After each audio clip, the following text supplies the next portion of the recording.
$30 around, so, and it comes with 2 full games, so I thought it was a pretty decent price, so I got that on there, and I wanted to play this version, but having played the game before, I just want to say moving forward for this live stream that I will not be sharing spoilers or anything like that. It's a really fun game with a lot of twists and turns, and I won't be spoiling that. So if you haven't played it and you just kind of want to be along for the ride, I will. Let's go with this.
So that is the high school we're about to be getting into.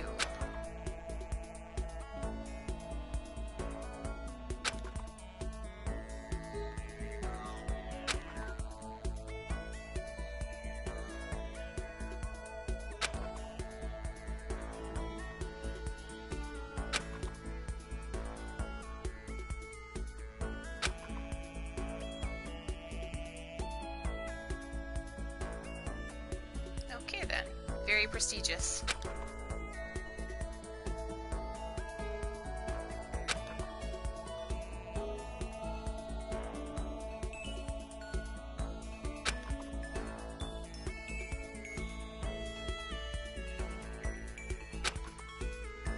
Before we go any farther, I guess I should introduce myself. My name's Makoto Naegi.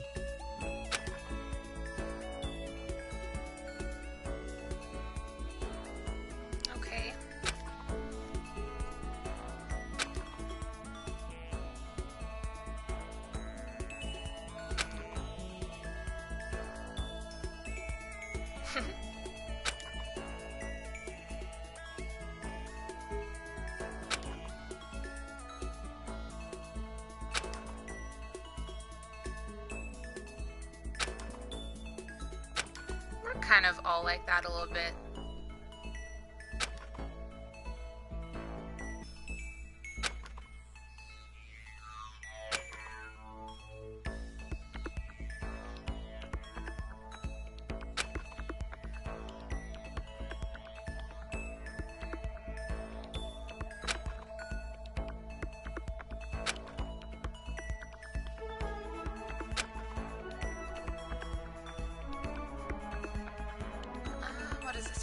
Keep it coming. Apparently my friend kind of knows them. I guess everything there is the state of the art. This year's Ultimate Pop Sensation is going to be there. Yeah, the Ultimate Baseball Pro is going to be there too. So jealous, it's only for winners.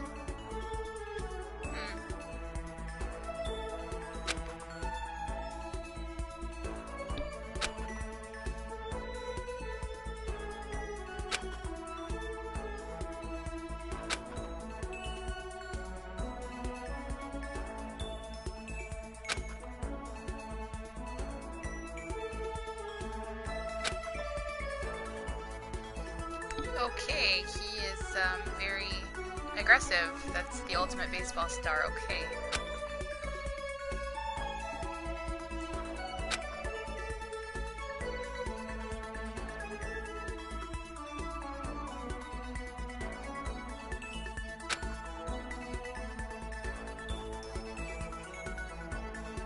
Junko and Shima's uniform style.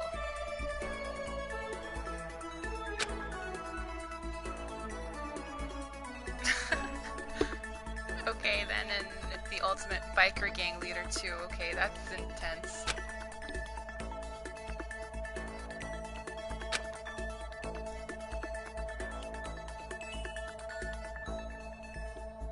Ultimate martial artist, ultimate fanfic creator, and ultimate gambler. Ultimate swimming pro, ultimate programmer, ultimate clairvoyant.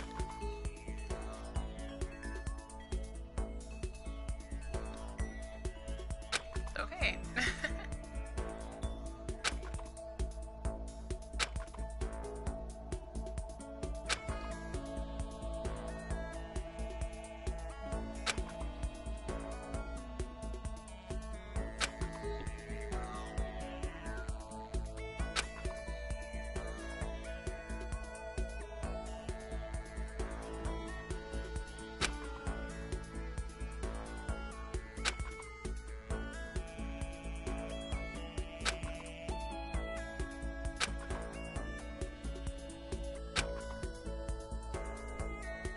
We recently held a lottery to select one ordinary student to attend our school. As a result, you have been selected, and we invite you to join us as the ultimate lucky student.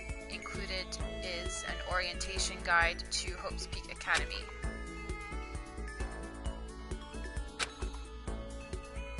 Okay, well, what is it? He's the ultimate lucky guy, I guess.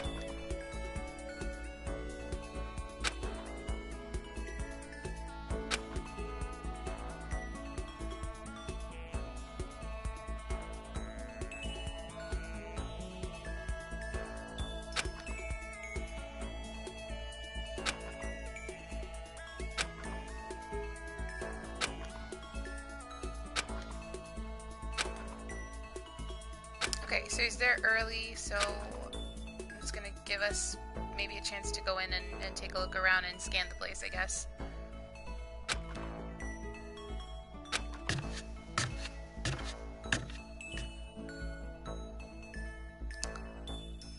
Well, it's a lot fancier than my high school.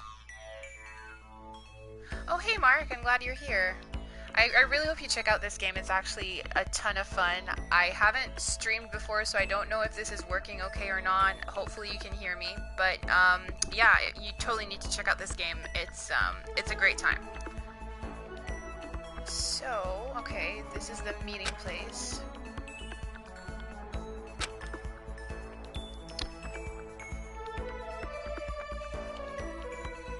Yeah, I'm getting comments now. There might be a little delay, but they're coming in now. I'm doing great. I'm just relaxing and decided I was gonna try this out on the PlayStation 4 because I really like this series a lot.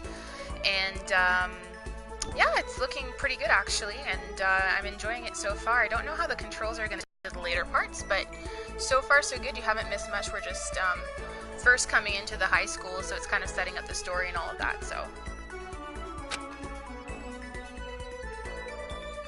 I'm glad it's working fine. I've never done this, so I'm kind of a bit nervous, so hopefully it sounds clear and everything.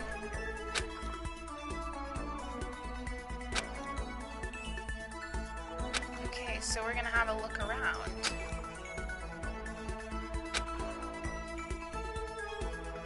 Okay. Oh no, I saw that on Twitter, I think. What happened? Was it stolen at your house and all of that? That's terrible, and I really hope that they're able to find it and all of that. I saw that on Twitter. That's just such bad luck.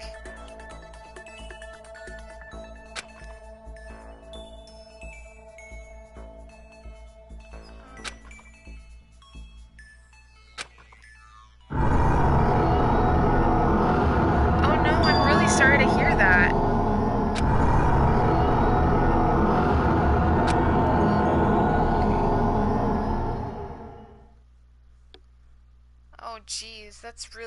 that's terrible. And I don't know, like, I don't know if she lives in a rural area or a more urban area. Are there any cameras nearby? Like, could they find anything in that regards, hopefully?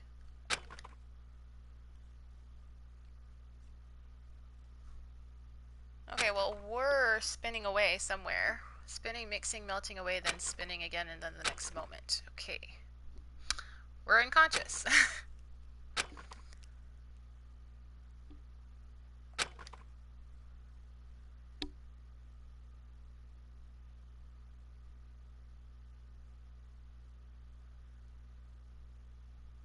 Oh, well, I hope they're able to find something. And sure, yeah, I'll wait for you to come back. The reason I was brought to Hope's Peak Academy wasn't because I had ultimate good luck. Morbid. Even more morbid. Okay. Welcome to Despair High School. Alright. Sure, let's save.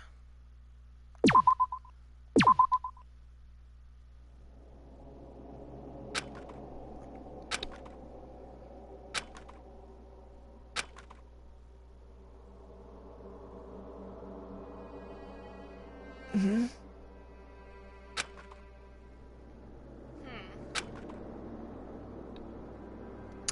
How did you get there?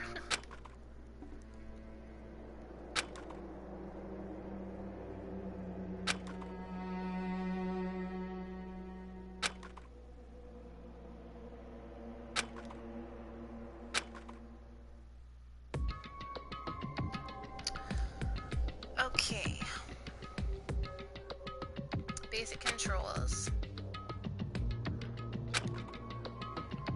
So yeah, it's kind of like a point and shoot sort of game where you can interact with objects and stuff at various points. There's a combination of, like, it's a visual novel, so there's a lot of reading and stuff, but there is also places where you get to interact with objects and people and all of that, so.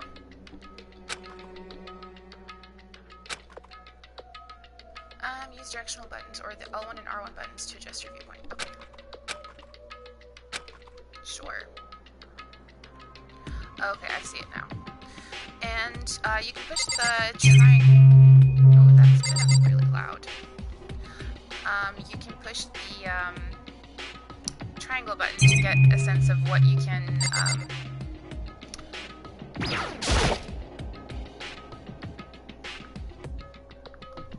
Okay, so what the heck? In any normal classroom, that's where a window should be, but it kind of looks like a metal plate has been bolted over it.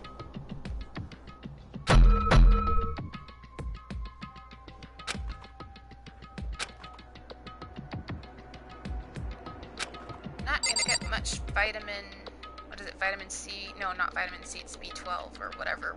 No, whichever one the sun gives you, you're not gonna get much of that there, it seems like. Okay, so camera.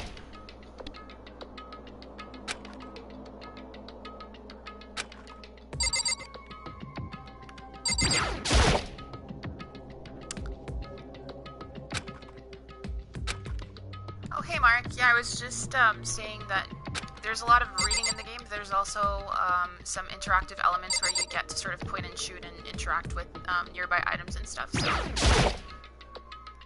I find there's more gameplay involved than other visual novels like, say, Steins Gate. So I don't know, Steins Gate to me is more relaxing. This one's more interactive, so depends on what kind of mood I'm in, but I really like this gameplay, so.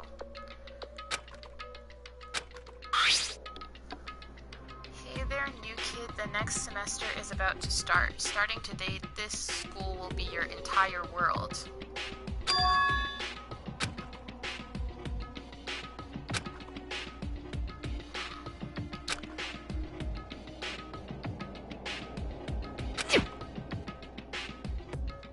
Is this someone's idea of a joke?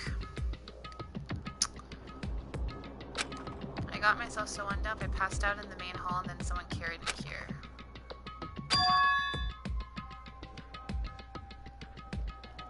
Yeah, I agree, and again, like, this is a murder mystery game, like, if you look at the synopsis and class trials, and it reminds me a bit, we were talking about that on Diamond's live stream of this, Ace Attorney a bit, like, when it comes to the trial elements, so it's a really good combination. It's varied, so I kind of like it.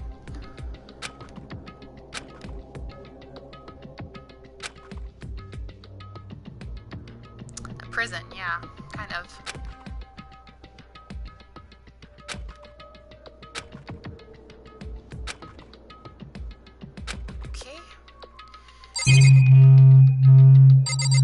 So I'm just gonna...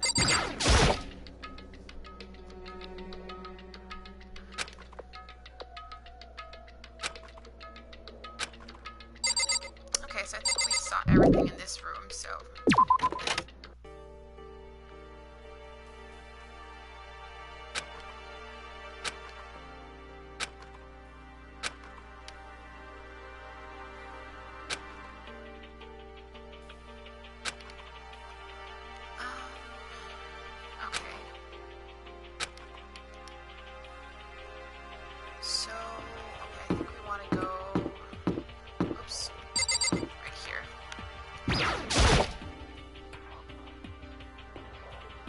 Purple, yeah, weird lighting in there and no natural sunlight. So, yeah, kind of prison-y. Wait, okay, so it doesn't let me go. Oh, okay, now I get it. I'm supposed to go... Yeah, I'm supposed to go this way.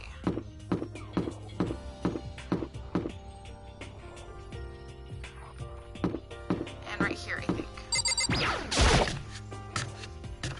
I get familiar with the map at first. I was like, I have no clue where I'm going, but there's a lot of different places to visit, but after a while I got used to it, so. Whoa, hey! Another new kid? Hey Ralphie, this is Danganronpa. It's sort of a visual novel that has interactive elements where it's kind of a point and shooter, and it's a murder mystery where you're basically trapped in a school, and the only way you can go out, or get out rather, is to kill a fellow classmate and get away with it. It's kind of really morbid. It sounds weird, but it's really immersive and really fun, and yeah, I'm playing it for the first time on the PlayStation 4, and you haven't missed much. We're just kind of starting at the school, and then we're kind of realizing we're kind of trapped here, and then we're meeting the new classmates. Huh? Then you guys are all... Yeah, we're all new here. Today's supposed to be our first day of class. So, counting him, that makes 15. Seems like a good cutoff point, but I wonder if this is everyone. Yeah, it's actually really interesting. As I was saying, like, some points it's you have to sort of scan a room, use a point and shoot sort of technique to sort of interact with items, and then like later on, once the murders start, you have an investigation period where you have to sort of scan and look around, and then you have a class trial, and it reminds me a bit of Ace Attorney, so there's a lot of things going on in this, but the strong point is really the story, and I love murder mysteries, and this game, every case managed to surprise me somehow, and I love that feeling. So it's a really good game to get into, and I think there's 3 in total to play, and I've just played the first one, so this is my second playthrough, and it was really good. And I've heard great things about the other games too, so I can't wait to play those after.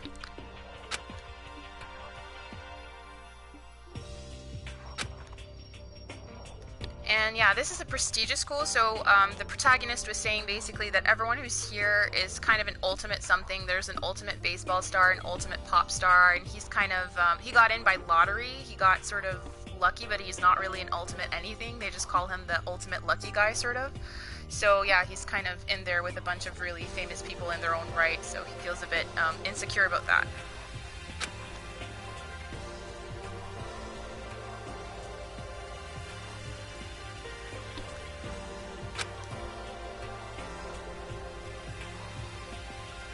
Huh?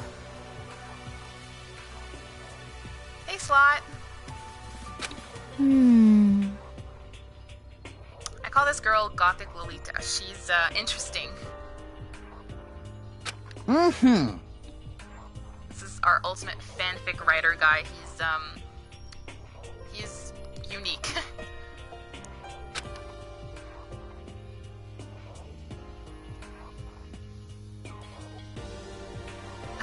Thanks for the promo, Mark. Got it! We were saying this guy is kind of like Ida from My Hero. He's very organized and very strict with himself and his morals and all that. Listen to me!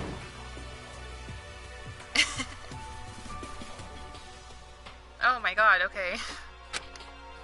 To be late on your first day is unspeakable. Oh my god. You need to calm down, my dude. What? Okay, that's our ultimate fashionista girl. That's right! Introduction. Huh?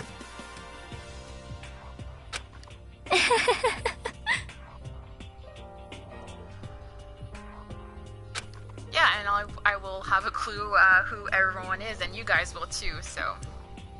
Okay. Yeah.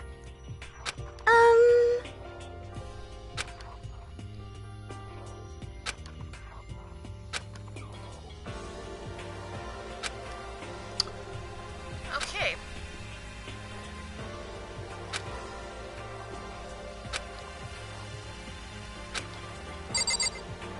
Alright, let's start with Hifumi Yamada. I am Hifumi Yamada. But if you want to call me by my nickname, The Alpha and the Omega! I don't mind. Cringe. Okay, so yeah. Mm-hmm. He's our fanfic guy. Oh my god, the world of 2D art.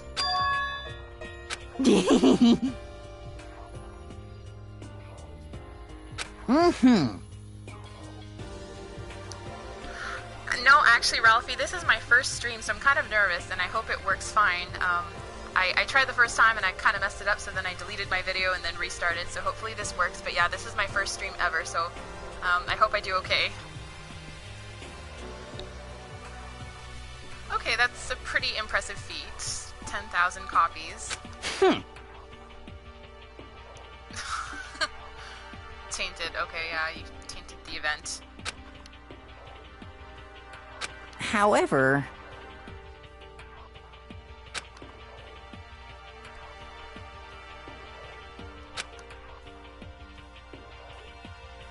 Mm-hmm. Yes, indeed. Oh, I don't know if I want to know what that means. Embracing her basest urges. Leon Kuwata. Yo, the name's Leon Kuwata. What's up?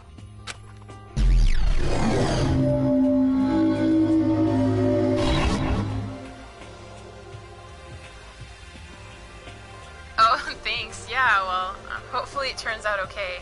I really wanted to play this game on here as a first, and I have other games that hopefully I'll get to stream later in the future too. Really? It sounds like... Okay, well, I will try talking louder. I don't have probably the best headset. I might look into getting another one. I'll try to speak louder.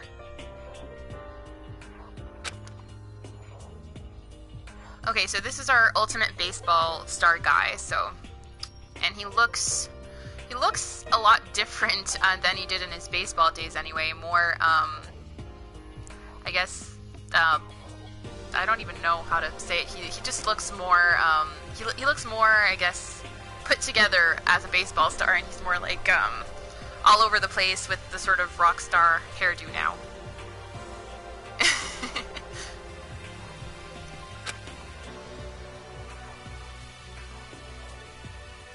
I'll probably look into getting another headset. I had originally gotten this one just to sort of play Fortnite with my friend for a while, and it's not the fanciest headset, so I'll look into getting better equipment, especially if I'm going to be doing more streaming in the future.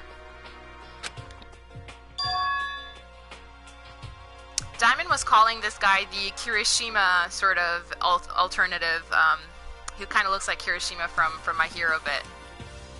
Huh? French is very difficult. I am good at it because it's my first language, but having also learned English and stuff in school, there's a lot less rules I find in the English language. So if you're trying to learn French, it is very difficult, and I commend you for trying. It takes a lot of practice.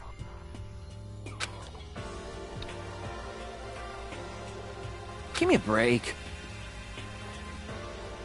Yeah, you did have a shaved head before. And he actually really looks kind of scary. I would not want to play baseball against him.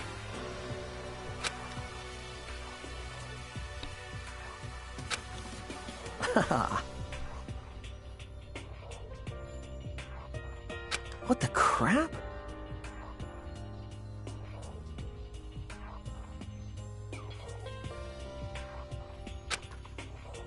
In the States especially, I imagine Spanish is much more common. I'm in Canada, and I live in a bilingual province, so you have a lot of French individuals, and you have a lot of English individuals, and then you have a lot of bilingual individuals, and then you have like Quebec, where a lot of people speak French, and then you have other provinces where you have different communities that speak French. So there's a lot less Spanish, I find, in Canada compared to the States, just because, yeah, it tends to just be more French-English, but we have a lot of Mandarin Chinese, especially like in the West Coast, I noticed, with a bunch of different immigrants and stuff like that, which is really cool. It's making Canada more diverse, but yeah, Spanish is definitely more prominent in the States, I would say. I know very little of that. We're intense sometimes, especially for hockey, but I think all Canadians are. But yeah, I went to Montreal to watch a hockey game, and the French Canadians there were very, very intense for the Habs, the team there, so... I mean, seriously? Hey, listen. You know... Never gone to single practice and you're that good? That must be really nice, a very inherent talent then. Yeah, prodigy. Yeah!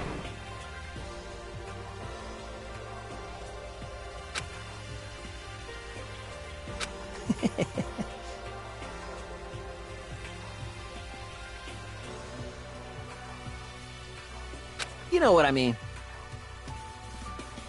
How cool is that?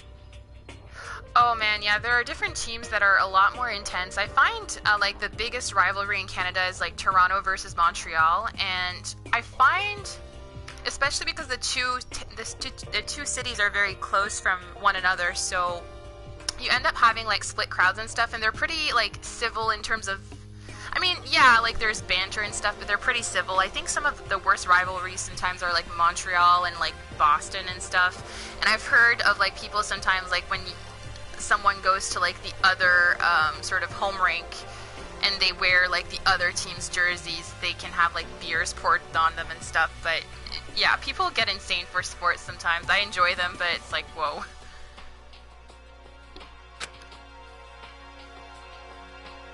So he wants to be a rocker, not a baseball player. Interesting. The look fits, then. The Sharks are actually a really good team.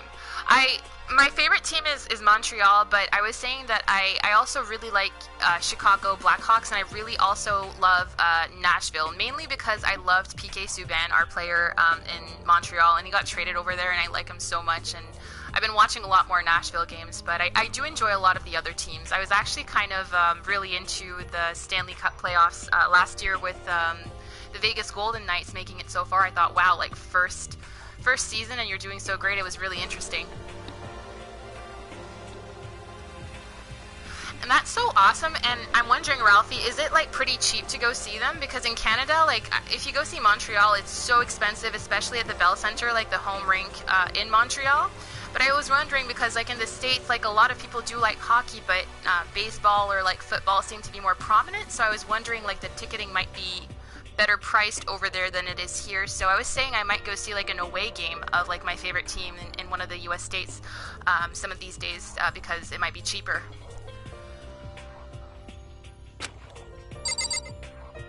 Okay, Sayaka Maizono. Hi, I'm Sayaka Maizono. I look forward to getting to know you.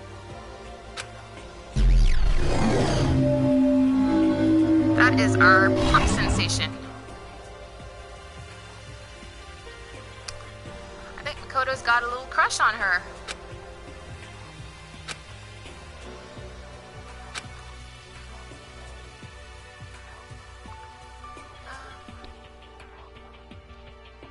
$30? Are you kidding me? That's insane. I'd kill for those prices. I try to remember. I think I went like last December, I think, and I think we paid like 300 and something bucks. It was insane, and it wasn't even like super good seats either. So I was like, wow, like if you want to go see them like at the Bell Center, you kind of have to put in a lot of money, which is really crazy.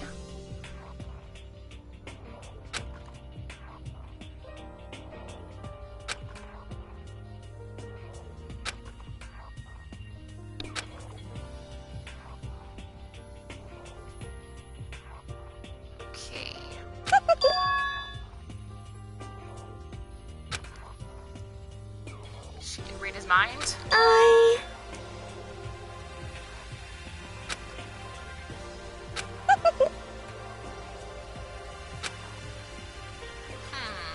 Hey,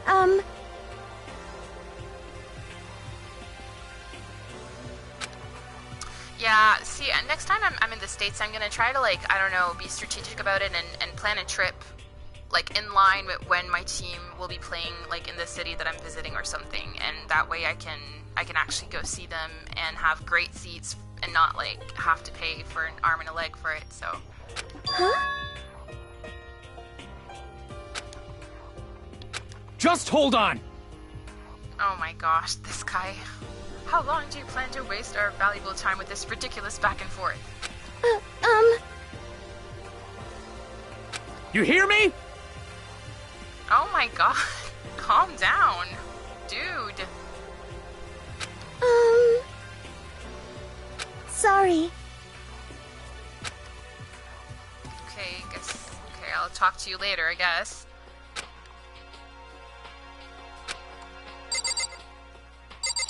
Okay, Toko Fukawa. Not that you'll remember my name anyway, but... Ultimate writing prodigy. Okay, so we have the ultimate writer prodigy, who's her. She writes novels, and then the other guy writes fanfic, so she's kind of a notch higher, I guess, in prestige.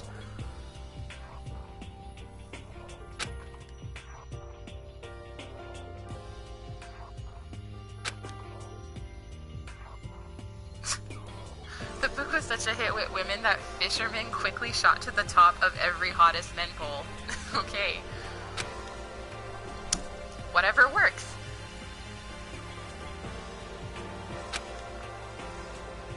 Ultimate writing prodigy.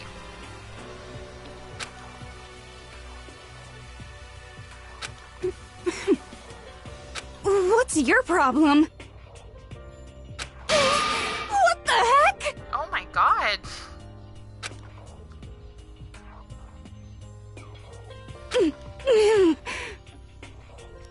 You got issues, sweetie.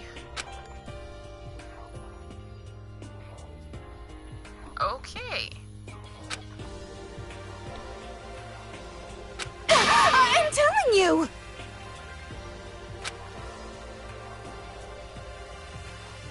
Anyway... Yeah, serious inferiority complex with, some awkward commentary. Oh, okay, and Kiyotaka Ishimaru. And they call him Taka for short, so... I'm Kiyotaka Ishimaru. I believe in bold simplicity. Let's work together on our educational crusade. Educational crusade, okay. The ultimate moral compass.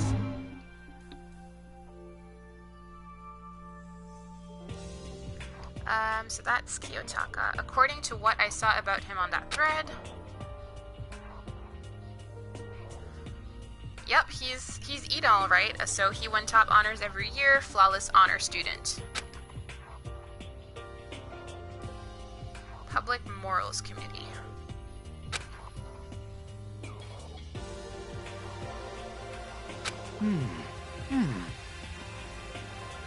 Ha ha ha ha! You hear me? Got it!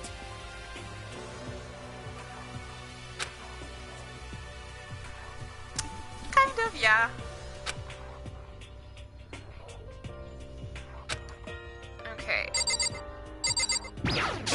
Name's Mondo Owada. Nice to fucking meet ya. Ultimate biker gang leader.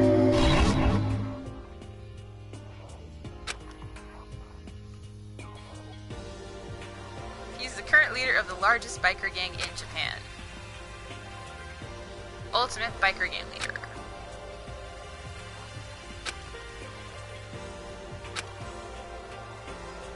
Yo. Okay, his hair looks like a giant. I was saying this yesterday, but his hair, like, look at this angle. It looks like a giant corn on the cob a little bit there. Could be a murder weapon by itself, actually. One wrong word and I could wake up at the bottom of the sea. Oh dear. Okay. Well, if you can get out of the school. Doesn't seem like you can. Hi! I'm Junko Enoshima. Charmed, I'm sure. Our fashionista model girl.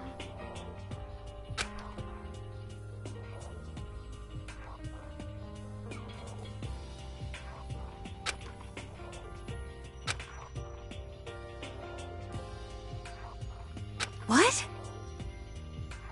Come on.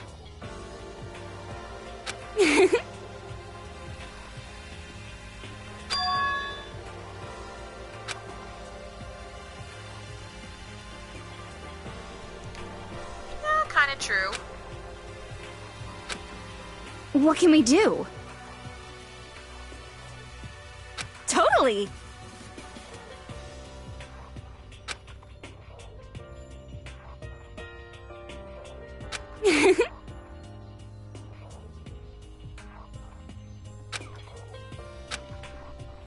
So many dreams are getting crushed today. Okay, this is my favorite character. This is the best girl in my opinion. She's Kyoko Kirigiri. And she's very quiet.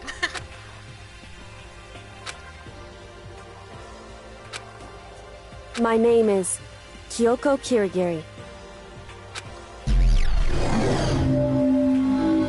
Okay, so she's one of the people we don't know. She's the ultimate what? She's a mystery bit.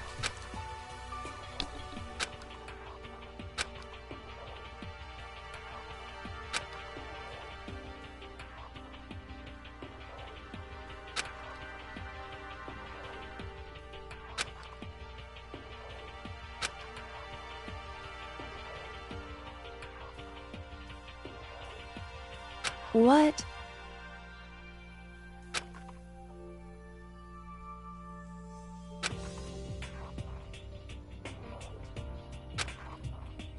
That doesn't matter. Okay then. Whew. No, I don't have to tell you, so I'm not going to.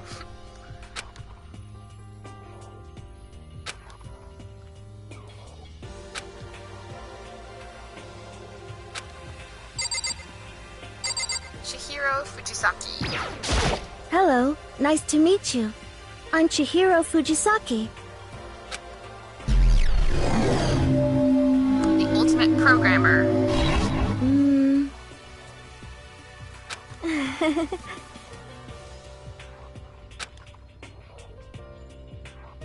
Huh?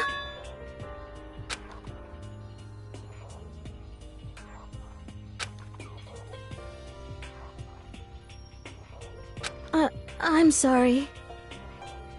She seems very shy. Yeah.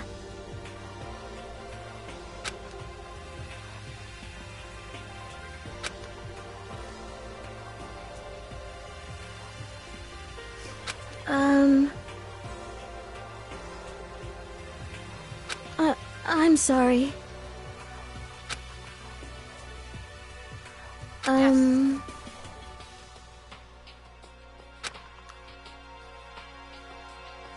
Huh? Thank you.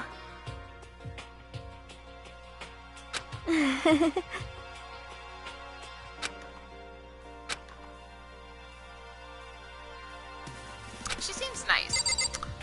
And oh, Asahina. Heya! I'm Aoi Asahina, but my friends just call me Hina. Sup?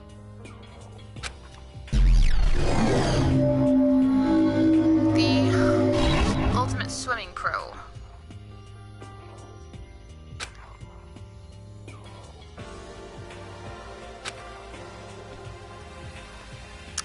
Ooh, proportions have been widely discussed online.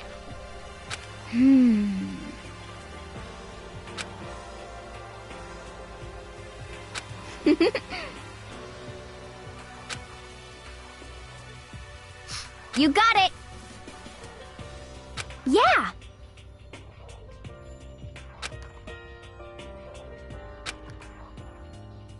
Huh?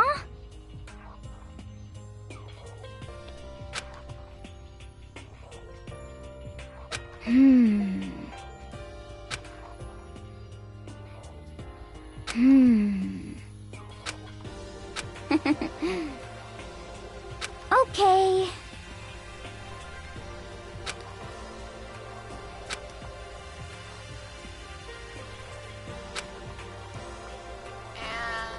Okay, so that's the last 4.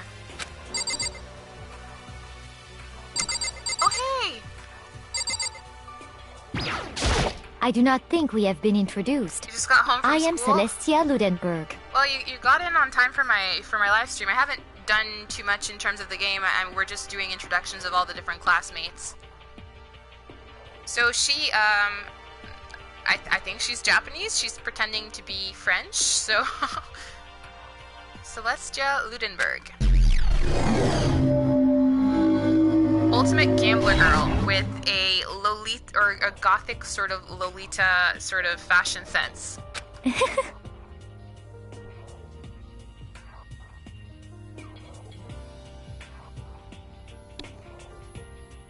I would prefer you call me Celeste. Huh?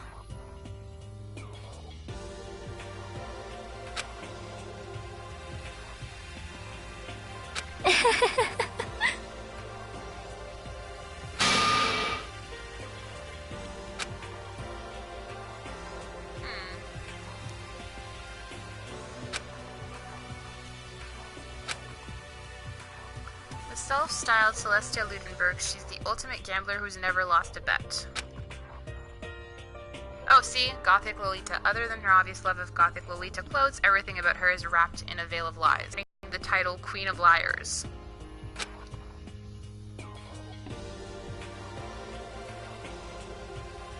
Oh my god, okay.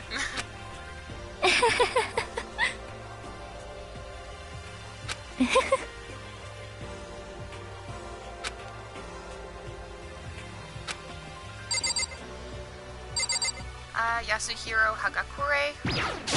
I'm Yasuhiro Hagakure. Hero for short. Take it easy, yeah? I know I will. Alright, he's pretty laid back.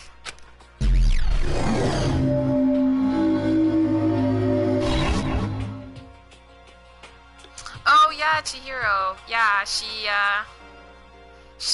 was very shy. She kept apologizing and saying, I think you're upset at me, and like, no, we're not upset at you. And then she was like, oh, I'm so glad. I thought you didn't like me. She's very shy but very sweet. I like her too. Ultimate clairvoyant.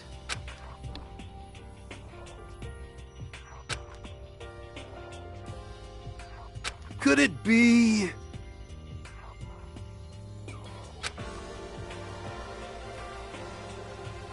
for serious? Yeah, saw what?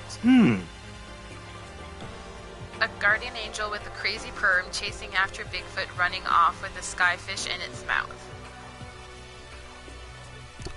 Okay.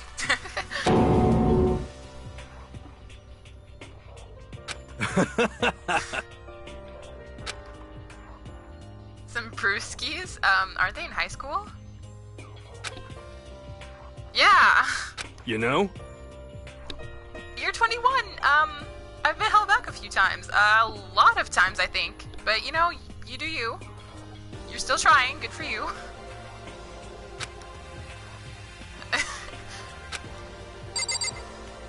Okay, Okay, this is Byakuya. A lot of people love this character. He is, we compared him yesterday in Diamond's live stream to sort of a trust fund version, or a trust fund kid version of Light Yagami from Death Note. He has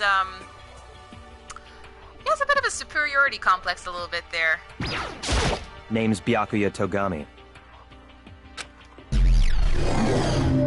The ultimate affluent progeny.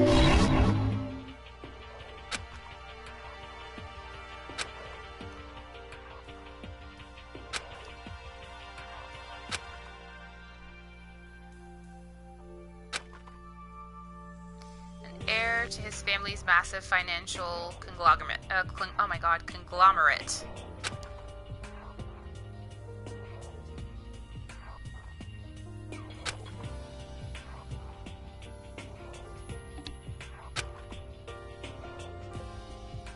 Come on.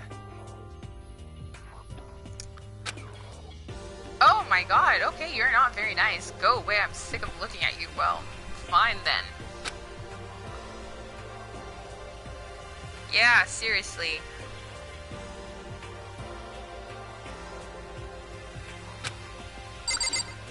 Yeah, no, she's honestly one of my favorites. I actually really love Sakura also. My favorite is, of course, Kyoko that we saw earlier with the sort of lavender hair or lilac-colored hair. I love her.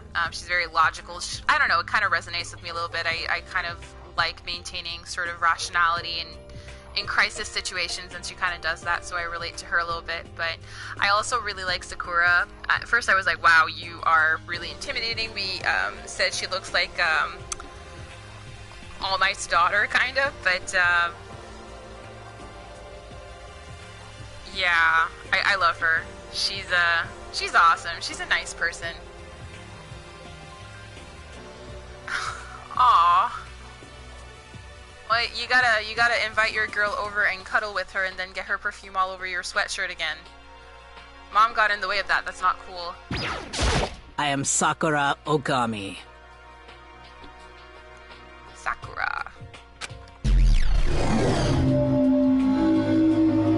Ultimate martial artist. I would not want to mess with her. Oh geez, I almost asked her if she was a guy. Yeah, I would not want to do that either. Chihiro's actually really popular. I was looking, they do, I think, annual sort of popularity polls. I think, yeah, Kyoko went #1, but like Chihiro was top 3. It was Chihiro, Kyoko, and then Celeste, the ultimate gambler. So they won this year for most popular, I think, which is kind of cool. I can see their appeal. Like, they're all pretty standout characters, I find, in the series.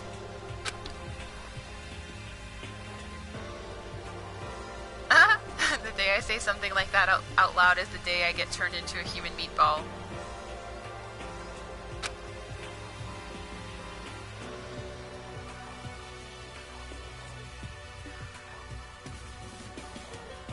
Oh, are you behind on the manga, One Punch?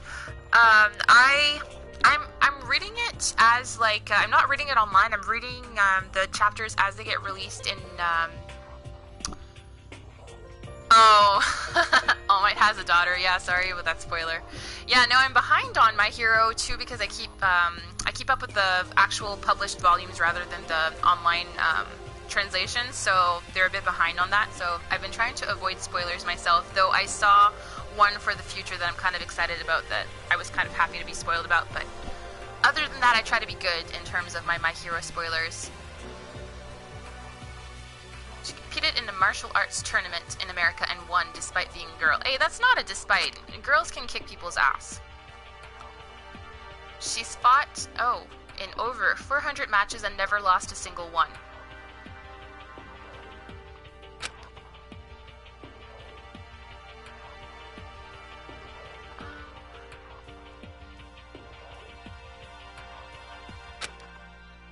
Some call her Ogre, some even think she's the closest known relative to the primates. The famed missing link, oh my god.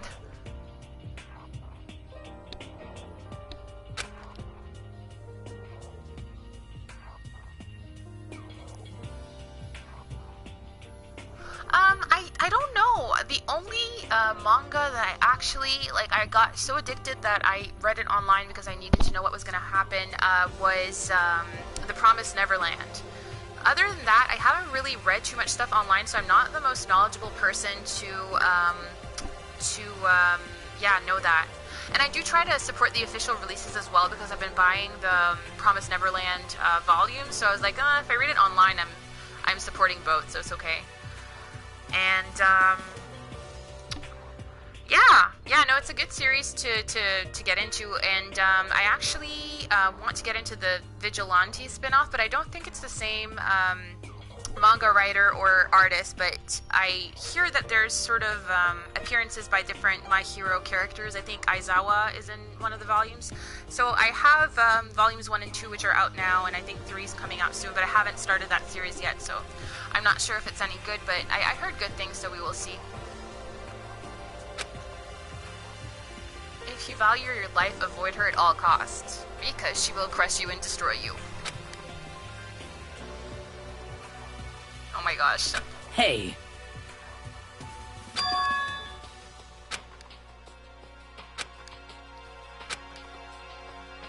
I see. Muscular quality and quantity is right around that of an extremely ordinary high school student.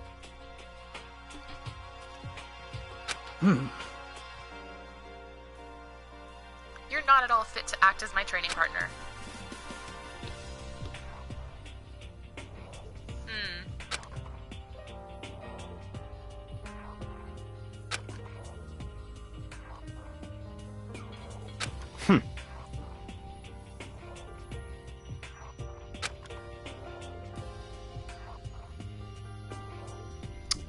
Okay then. Listen.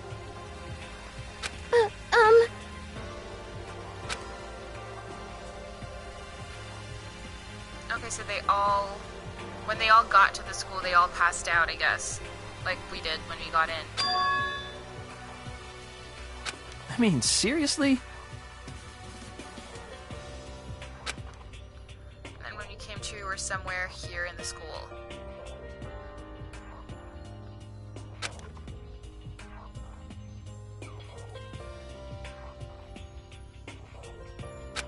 Piece of shit! Oh my god. Oh yeah, they're all big metal plates. Are you for real?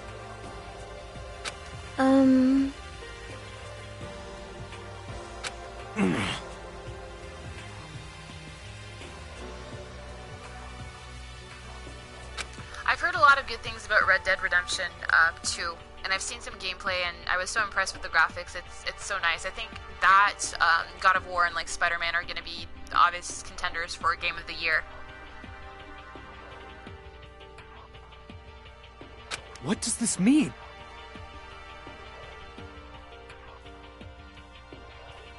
What the heck? Aww. Is it, like... Kidnapping? Yeah, it looks that way. Well, it looks like well, I mean, it kind of looks like a school, but then you have a giant metal hatch with, like, guns in the background, so I'm like, Hey, come on.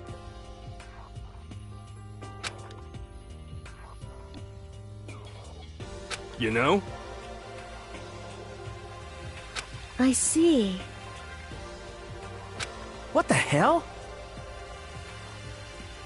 You know what I mean.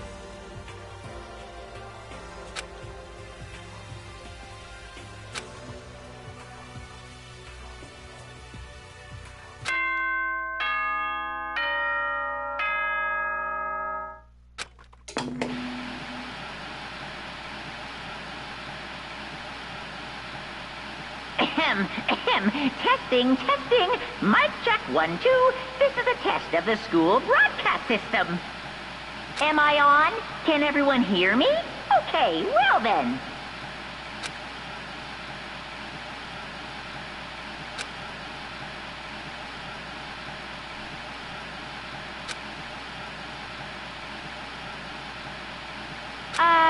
To all incoming students, I would like to begin the entrance ceremony at... right now! Please make your way to the gymnasium at your earliest convenience. Wow, really? I love Spider-Man. I haven't played Red Dead yet, but I saw a bunch of different gameplays, like videos of it at different points. So I don't know the structure of it too much, but it looked really impressive. So that's all. I'll be waiting. I saw people on my timeline who had played both God of War and this who seemed to think that while the opinion is very limited in terms of knowledge. Goodbye. Hey! Could it be...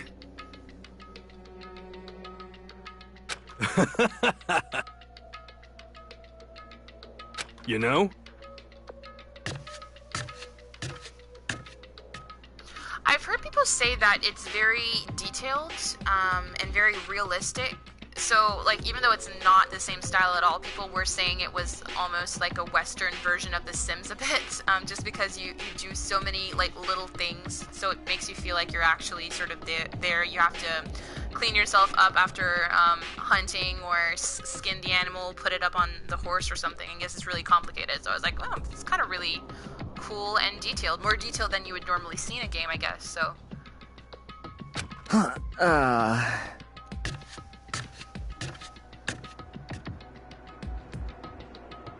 Oh wow, 57 hours and you're only 49% done. So there must be a lot of side quests then, and I'm assuming there's so many different routes you can like choose in the game that it would make it like a really, really tedious and long game, but not necessarily in a bad way, but in a really sort of, you've got your money's worth sort of way.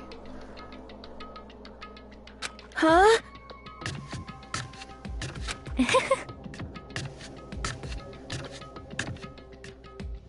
Anyway...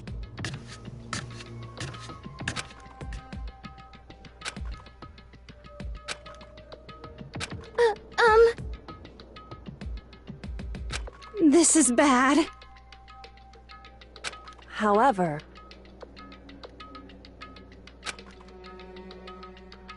I see.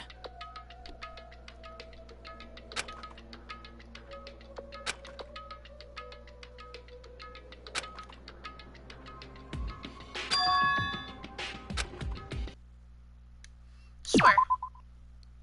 And I'm probably going to end up doing, because how many slots do we have? Yeah, we have so many different slots to save, so I'm probably going to use a different slot for every different prompt. That way I can replay different points if I want to do that. So, alright, so we're going to the gym.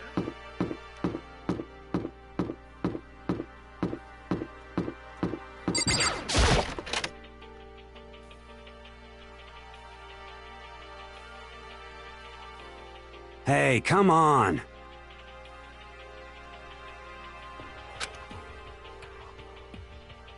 Oh my, juvie, okay then? Hell, this place is even worse.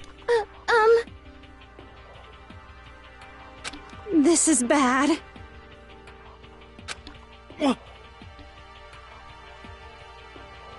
Huh. Shit. Hey, damn it!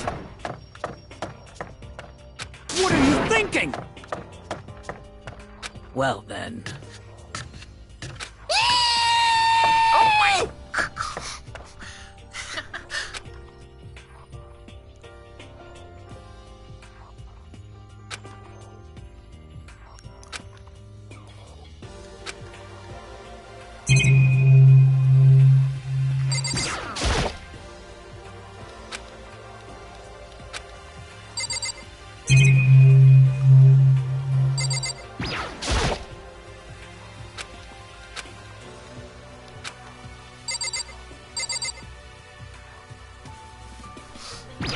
Last of Us, so I probably will pick up Red Dead Redemption.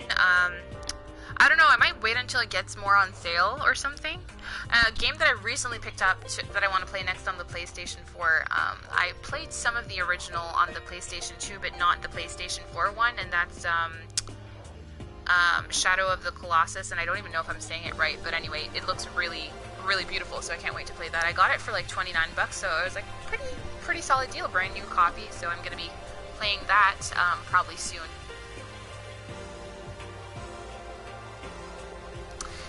Yeah, that makes sense, Slot. And I really like games that really make you almost forget that you're playing a video game. Like, you almost feel lost in the story. It's like, whoa, like I forgot I'm in my living room there for a second.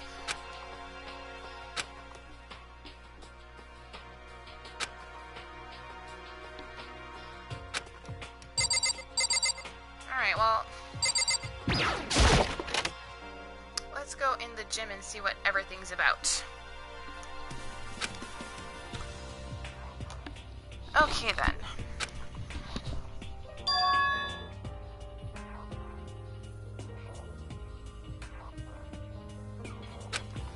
Yo!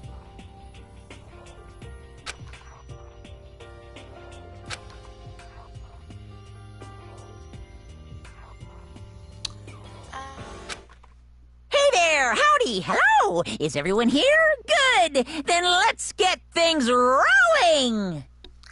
Yeah, we've heard very little about what Joel, because for a while some people were speculating that he might even not be alive anymore because there was so like little mention of him, but then other people said that he was alive, he's just like living in another city. But I really love Joel too, so I kind of do hope he has some kind of role in the second game. I love Ellie, but yeah, like I don't know, Joel and Ellie were like so, I don't know, key to my enjoyment of Last of Us, so I as much as I love Ellie, I want to see Joel too.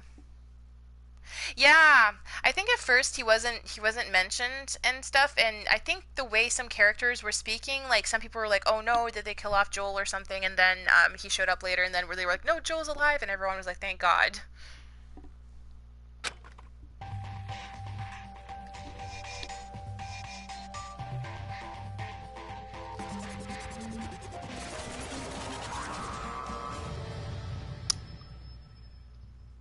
Okay. Huh? A teddy bear? I'm not a teddy bear. I am Monokuma! And I am this school's headmaster. I really love the voice of this Monokuma in the game because he's kind of a really sadistic bear, and it's such a light and like friendly voice, and it's such a contrast to what he says. You would expect someone to sound menacing and stuff, but he sounds like super cheerful and stuff, and I don't know, I just think it's really funny.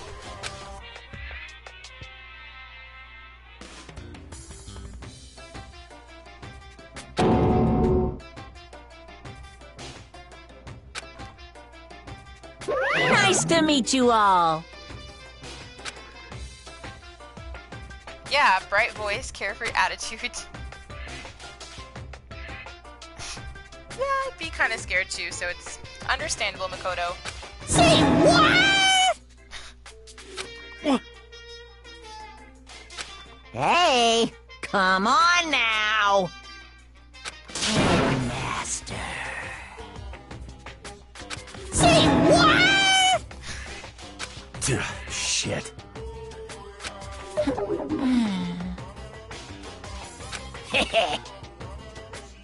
Barrett!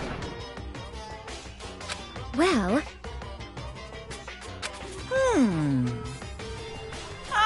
I like puns. I like puns. Monokuma loves his puns. He'll use the bear thing often, and I'm like, yeah, it's lame, but I like puns.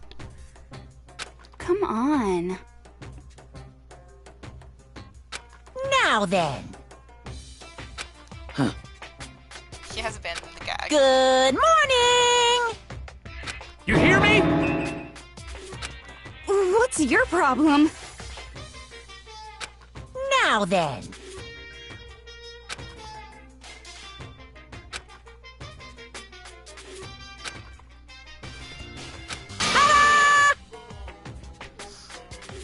Okay, yeah, that sounds very culty. Yeah, that sounds very culty.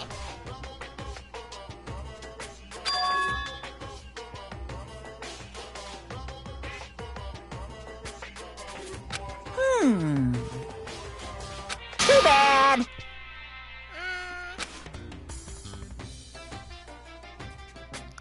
No, where do I stand out of this? Yep.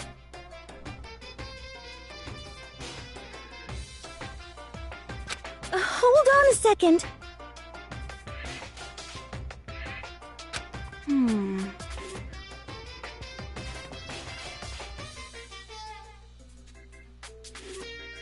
Oh no! I'm glad you're back though, Mark. We're just at the entrance ceremony and they met Monokuma, the bear, who is a very sadistic headmaster, so... Oh well, I hope you have a good night and hopefully your kids stay asleep this time.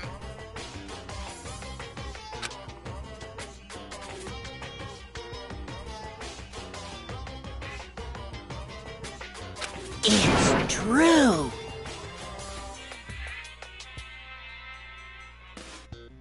Uh-huh.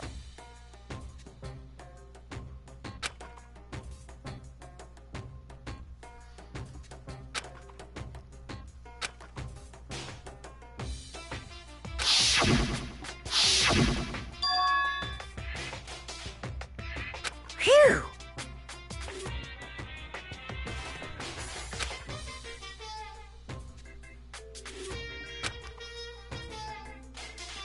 Hey, come on!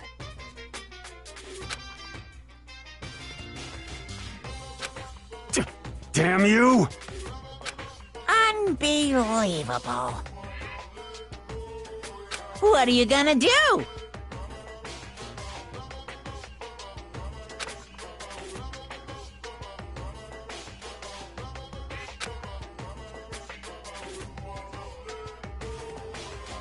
Most unfortunate.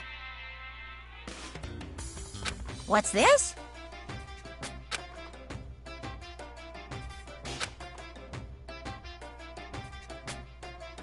Hey,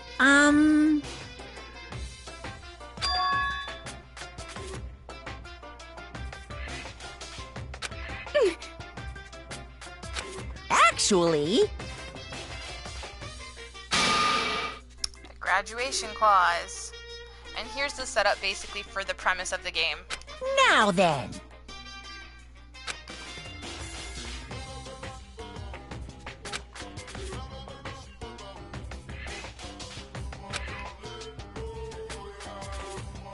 What?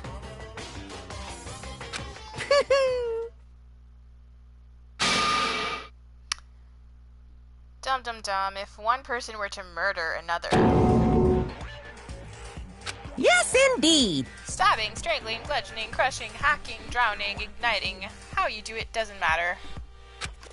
Okay, Monokuma, you must kill someone if you want to leave. It's as simple as that.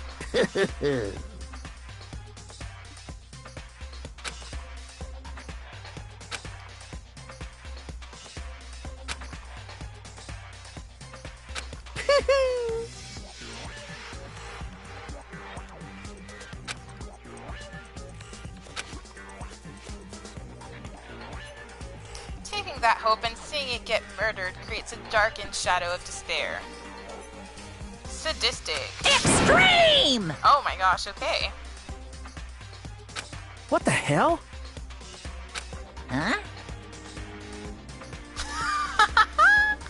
To kill each other is to kill each other. I'm sure there's a dictionary here somewhere if you need it.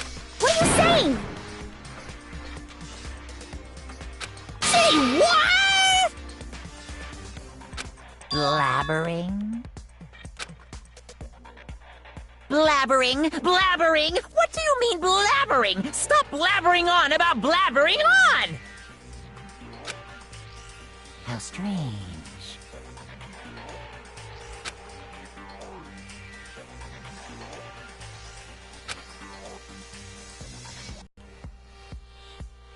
Hmm? You know? Huh? I'm right? Shit. You're fucking dead. What's the matter? Joke, what? You mean like your hair? Oh my god. See, I love Monokuma. He's sadistic, but he's like low-key roasting everyone, and yeah, I mean, he's kind of on point. You son of a bitch!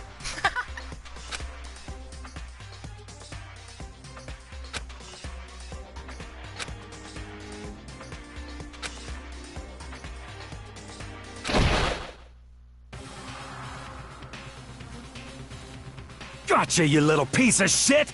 I don't know if you're a toy or a stuffed animal or whatever the hell. Either way, I'm gonna rip you to fucking shreds! What? Violence against the headmaster is in violation of school regulations! Shut the fuck up! Let me out of here, I swear to Christ!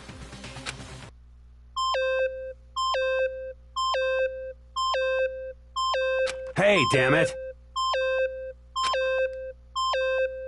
Piece of shit! Watch out! Huh?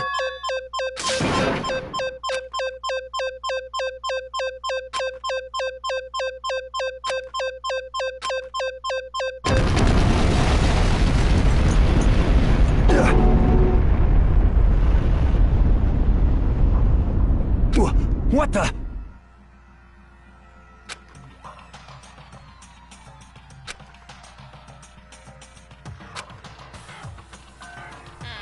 But... Hey!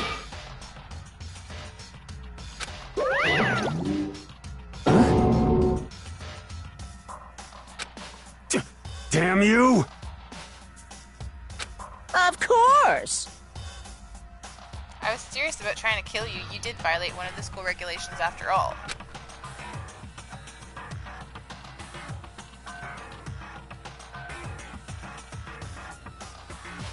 I've been having issues with my Crunchyroll account. I keep, like, you're supposed to get, I think, a free trial or free whatever pass to give to a friend for like 48 hours or whatever, and they haven't been sending mine, like, at all, so...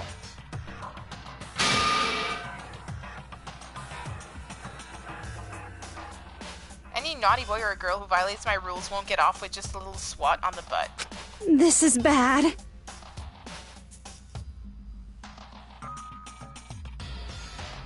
Yep.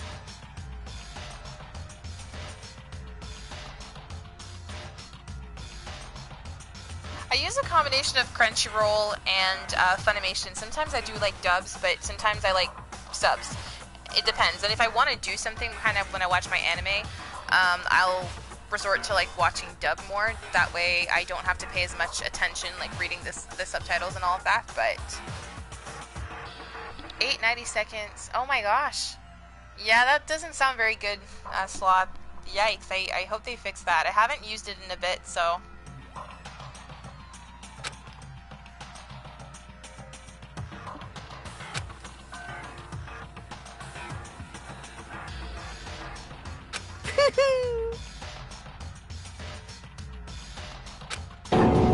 Huh? Well? Ta-da! Yeah, that's true.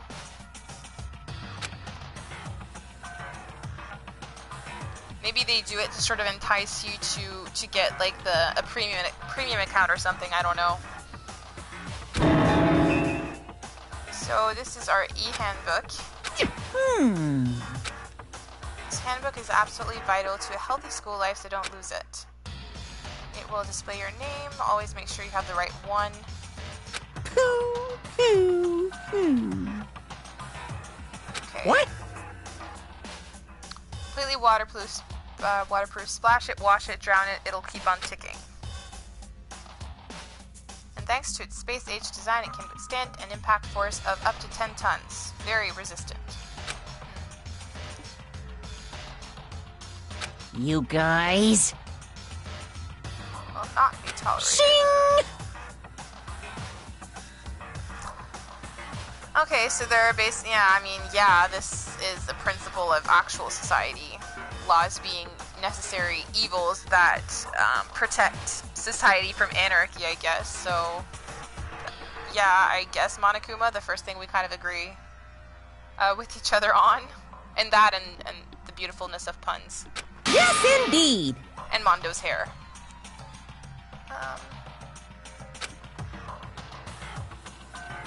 Bye-bye! Enjoy your abundantly dreary school life. And see ya.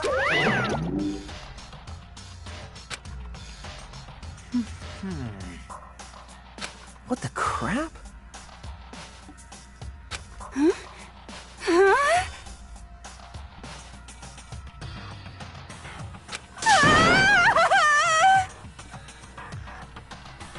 What just happened? Calm down.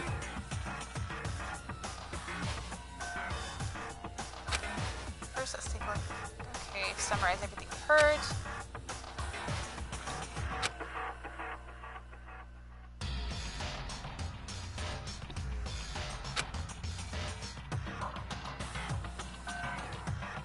Indeed. Live here or kill someone. That's...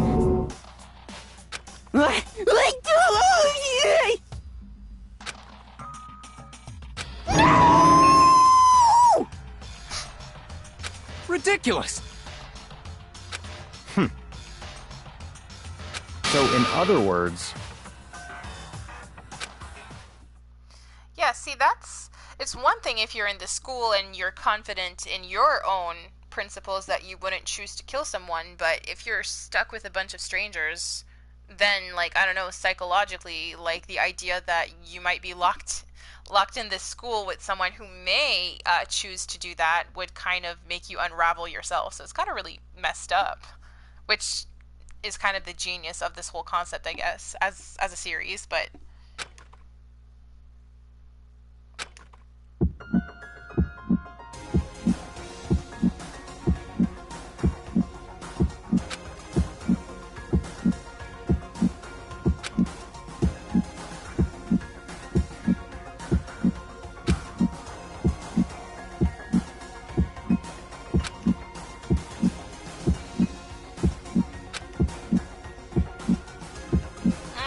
Yeah.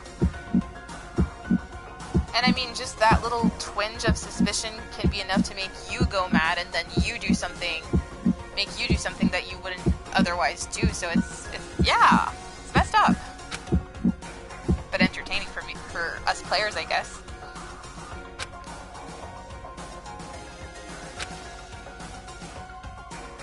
It's not a school of hope; it's a school of despair. Which, yeah, welcome to Despair High, or whatever. Despair makes a lot of sense as a prologue. I'm trying to decide if I should, I am! Hi there! Yeah, I was debating if I should stop here or continue, but I kind of want to continue, because this is just kind of the introduction, and I don't know, I kind of wanted to get into the whole social aspect, too.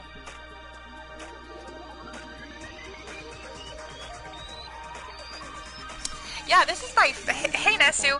This is my first stream ever on YouTube, so I was kind of nervous to do this, but I think it's working pretty good. Sure, yeah. Yeah, I'm kind of getting into the story, so I've been doing it for about an hour and 20 minutes. But, yeah, I'm kind of really getting into the story, so I kind of wanted to keep going. So, thanks to everyone who's tuning in. We just finished the prologue, really, so things are just getting started. I'm sure plenty of people may be familiar with this game, and yeah, we're basically trapped in this school run by a sadistic bear named Monokuma, and he told us we had two choices: to either live a communal life for the end of our days, or to kill someone and get away with it in order to, quote-unquote, graduate.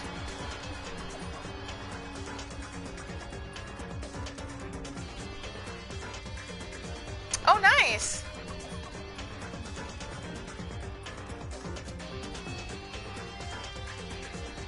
I actually did check out the anime for this game, which is pretty good, but I was saying I find the game is much more detailed than the anime. The anime is only like 13 episodes, so it does a good job, but I think more episodes would have maybe been more detailed to give this story the justice it deserved type of thing. But it's really good, and I was saying they kind of used a lot of the animations from the game in the anime as well, which is cool.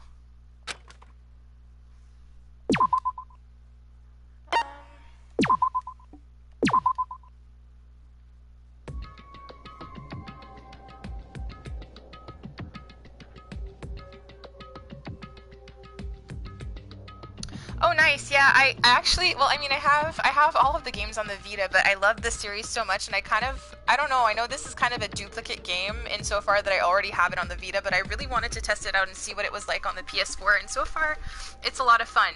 I am curious to get to a trial portion of this to see how I'm gonna do without the touchscreen, because that's kind of how I was used to playing that portion. But anyway, so far so good. I'm enjoying this, so... Yeah, they did an anime. It's I think it's just called Danganronpa, the animation, and then they did a manga series for the animation, which I kind of started. There's only 4 volumes, and the art is pretty nice. I think it's Black Horse, or I don't know if it's Black Horse or Dark Horse, the name of the publication company, I forget. But yeah, they do a good job. I think they do Psycho-Pass as well, and yeah, the art looks really nice. The translations are nice, so I'm enjoying it so far.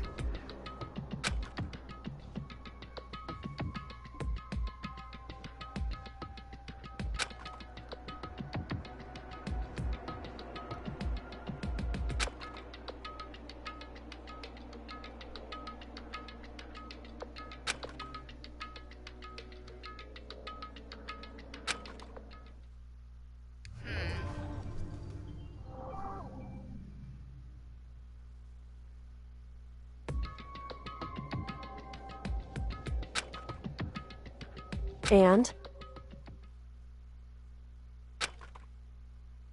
Hey. See, I love Kirigiri. She's my favorite. She does not get emotionally compromised because she realized there's no value in that in such a tense situation, and she kind of, I don't know, keeps people in check, but in a good way, because if you get compromised, especially in this setting, you would basically mess up everyone else. So it's nice to have her around. I relate to her a lot.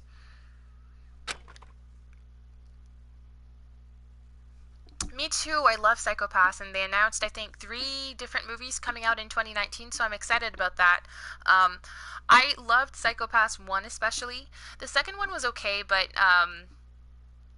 I really loved Kogami a lot, and I didn't like his absence from the second season. It kind of felt a bit empty without him. And yeah, I'm really enjoying this. I really wanted to test this out and see what the quality would be like, and I also want to sort of assess how good I sound. I had bought not the best headset, I guess, for my PlayStation, just something to get things done when I play Fortnite or things with friends, and so I wanted to see how this sounds, and I'll assess, and then I might decide to get something a bit better, especially if I want to do more streaming. I've really enjoyed this so far, so it's something I'd like to get more into in my channel, so...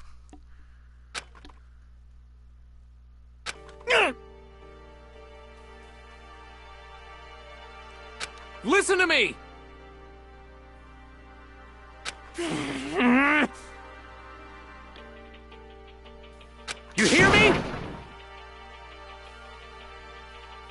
Diamond, yeah, I hope it works okay. This is my first stream ever, so I think it's working okay. Some people have been tuning in and stuff, and we just finished the first school assembly at the gym, so it's a lot of fun. I'm actually really enjoying the game on the PS4. It looks pretty good. However...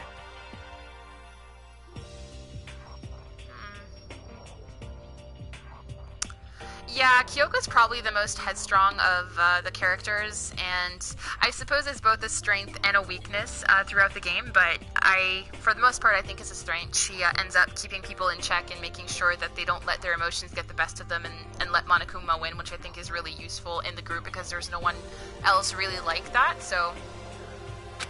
Stupid! To look for a way out, duh. What the... But... Good point, because Mondo just almost got killed, so make sure that doesn't happen again. Oh, that's good to hear. Yeah, my headset is, again, like, I got something cost-effective, I guess, but I'm sure there are better headsets out there, so I might look into something different, something more comfortable too, but... Oh, thank you, that's good to hear. I'm kind of a little bit awkward, I feel like, but I'll get used to this format, and I'm enjoying it quite a bit, so it's fun. This is fine.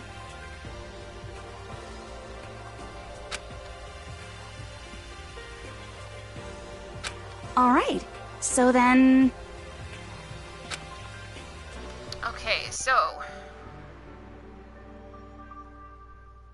After turning on my e-handbook, the first thing that appeared was my name. Okay.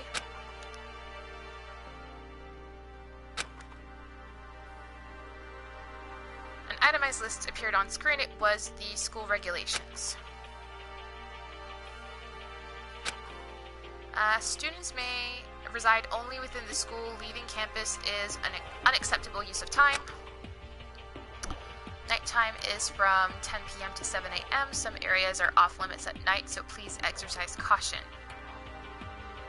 I'd like to stream other games as well. I got, and I'm probably going to butcher the name, I played it like when I was a lot younger on the PlayStation 2. I got Shadow of the Colossus on the PlayStation 4, and it looks really pretty. I've seen gameplay for it, but I've never played it on the PlayStation 4, so... yeah, I am hoping to get into more games. I have such a backlog too. I keep buying games when they're decently priced, and I realize I have like tons that I haven't played yet, but I'm like, I'll get to them eventually and I'll just never be bored, so it's fine. I know, you're way better than I am, Diamond, on voice impressions. I'm very lame on that. That's something I need to work on. Sleeping anywhere other than the dormitory will be seen as sleeping in class and punished accordingly. See, this is probably how I'd get killed in this school, because I love naps, and I end up falling asleep at the wrong place, and then Monokuma would just, like, kill me. With minimal restrictions, you are free to explore Hope's Peak Academy at your discretion. Violence against Headmaster Monokuma is strictly prohibited, as is destruction of surveillance cameras.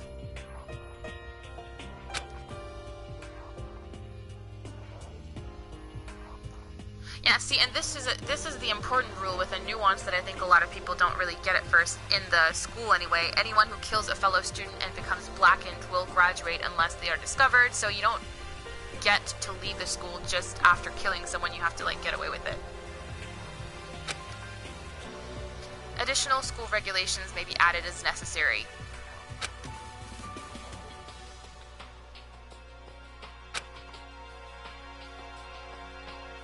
Stop fucking around! Yeah, this guy. Yeah, that's what everyone's been telling me about that game, and I've been planning to buy it, and then, yeah, I went to EB Games, which in Canada is our equivalent of GameStop, and, I got it for $29, which I thought was pretty good. Like, it wasn't a recycled copy or anything, so I was happy with that. So I was like, I'll add it to my backlog. I have a bunch of games, like so many games, it's really bad.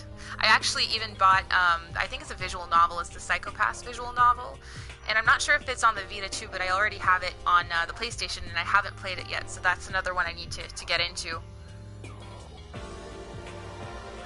I think this would make a good live-action movie. I think, I don't know, they've done like so many bad ones, but I like this premise, and I feel the premise is not...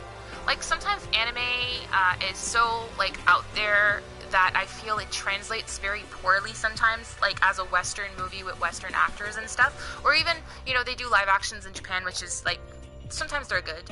But I think especially when, like, Western filmmakers try to tackle Japanese, like, ideas and stuff, I don't know, I just don't find it's done very well. But for this, I mean... I think it could be translated pretty good. Like, I don't know, it's kind of similar to like the whole Big Brother is watching you murder mystery elements. I think they could do a good job, but it would have to be done. It would have to be done right. I don't know if a movie would give like enough time to do the story justice though, but I would like a series on it, I guess, more so. And I mean, if you think about like different shows they do, and like this is a very poor example, but like they do, I don't know, like Pretty Little Liars is like a high school setting. They're not trapped or anything, but they deal with murder and stuff like that. So I mean, the themes being touched upon aren't like so foreign in Western markets. So they could do a show about this and actually, like, I don't know, make it appealing, I guess. I love anything Danganronpa, so if they did anything, I'd be like, I want to see this.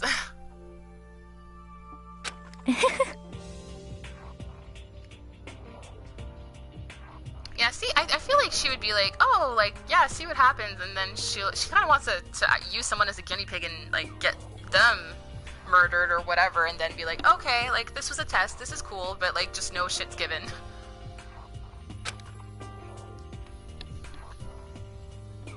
I'm trying to think of the ones I have. Like, I love Steins Gate a lot and Steins Gate Zero, and I have Steins Gate Elite pre-ordered, which is the same as the regular Steins Gate. Those are good visual novels, but as I was saying, they don't really have gameplay. It's more reading and some decision making. So I find that more slow, and I find it more appropriate, like before bed or something like that. It's very relaxing, helps me wind down. I am gonna butcher these names. Is it Zero Escape or something? I have those games bought for the Vita. I haven't touched them yet, but people have been comparing it a bit to Danganronpa insofar that it's not just like reading, there are some gameplay elements, so I'm looking forward to looking into those as well, but I haven't started them yet. I have such a bad memory for titles. I think it's Root Letter. I have Root Letter, and then Seven Scarlet, I think it's called. I think all of those are visual novels, and then I also hopefully we'll be getting the new Detmark game soon, which is also a visual novel, but that one I think has gameplay as well and fighting or something, I don't know. I tend to really love the genre though, so if there's any that I don't know about that you think are really good, recommendations are always welcome. However,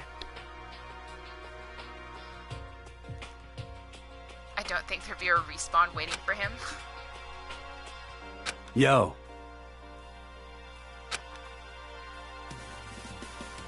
And... What? Piece of shit! I can't afford to die in here. Well, I don't think anyone wants to.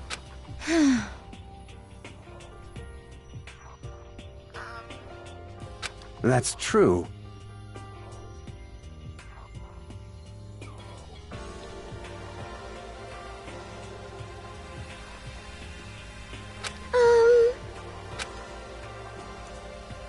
Regulation number 6. Oh, yeah. Anyone who kills a fellow student and becomes blackened will graduate unless they are discovered.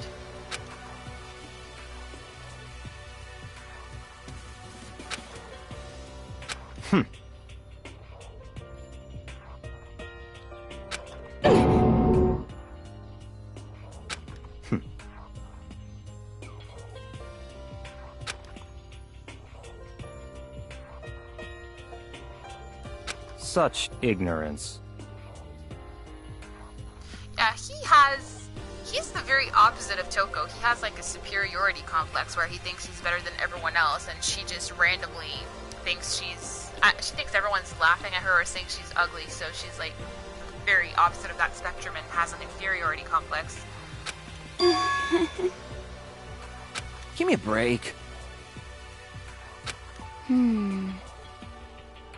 Okay.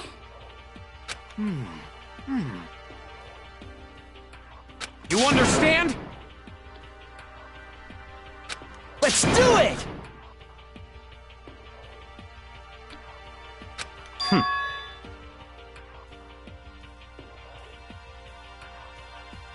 What?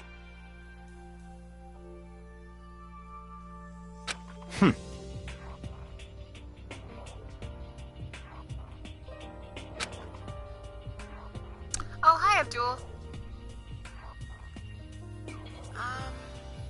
Hold on a second. Yeah, Byakuya is not here to be cooperative with, like, anyone. What?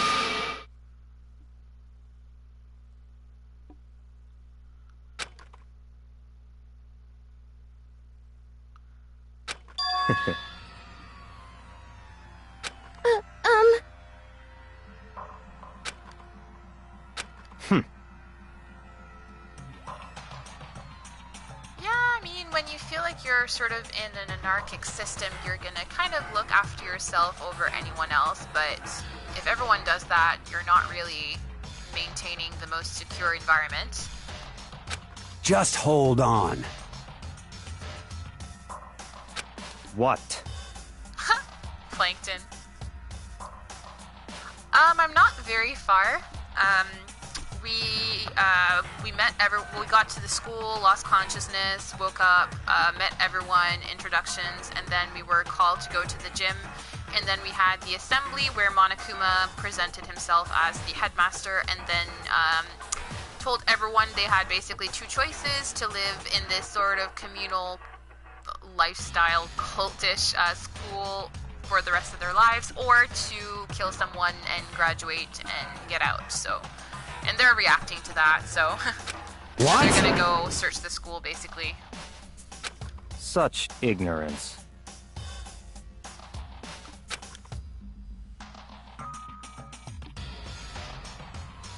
You're fucking dead.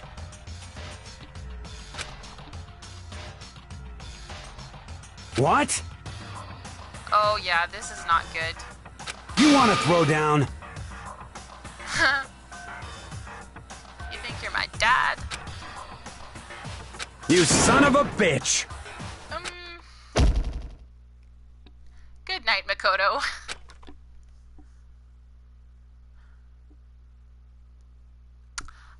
Favorite and least favorite.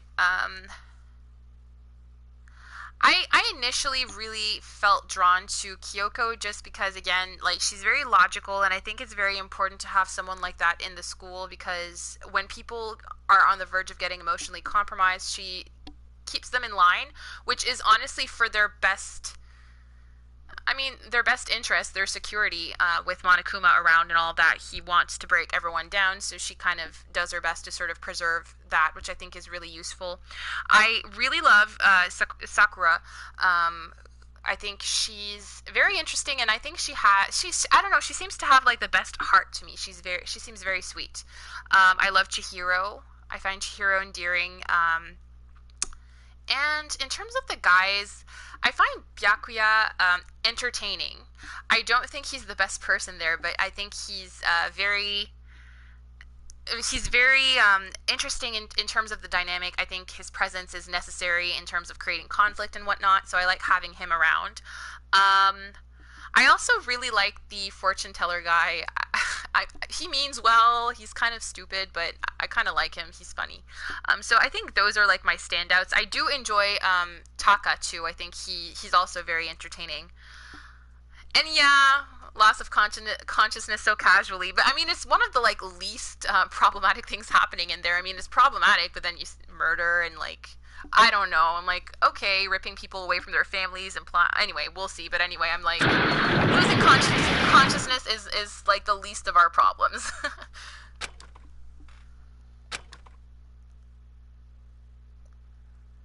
Well, you should have seen it coming, because yeah, you don't want to get in the face of someone who was in juvie, who like runs a biker gang. Like, you were asking to get punched, Makoto. You're not the brightest bulb right now, so you got punched and you should have seen it coming, and now you're unconscious. 1 second I was standing there, and the next I was soaring through the air. Well, nighty night for now, I guess.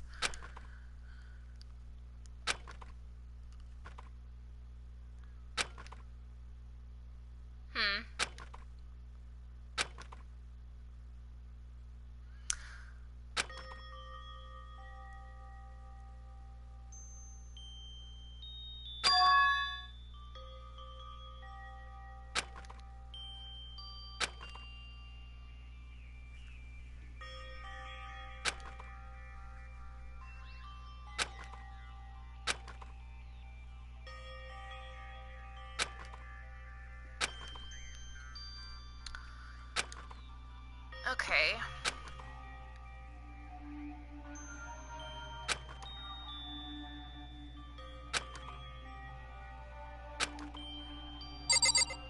Yeah, I really like the touchpad feature. Sometimes I would forget what someone said, so it's kind of fun to have the option to review. So that's a fun thing they added. And I love the map feature with the fast travel, because after a while, especially when they add more to the map, it's like kind of long to travel everywhere without using it. Report card, regulations, and then system if I want to see it. Okay. Okay, so...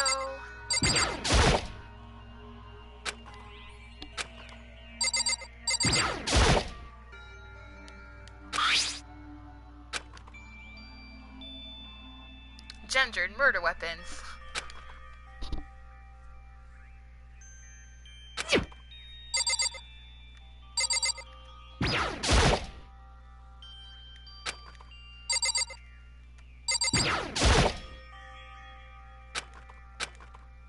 How did that bring me outside? Okay, there we go.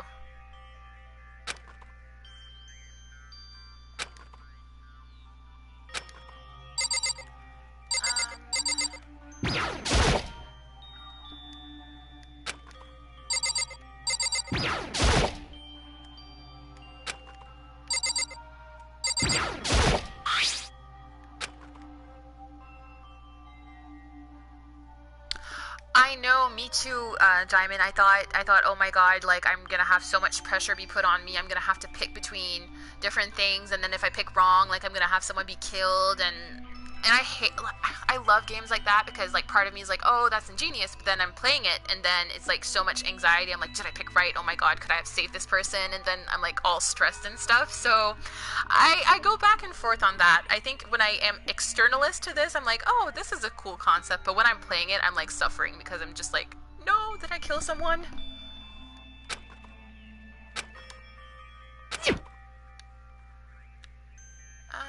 Oh, I keep forgetting.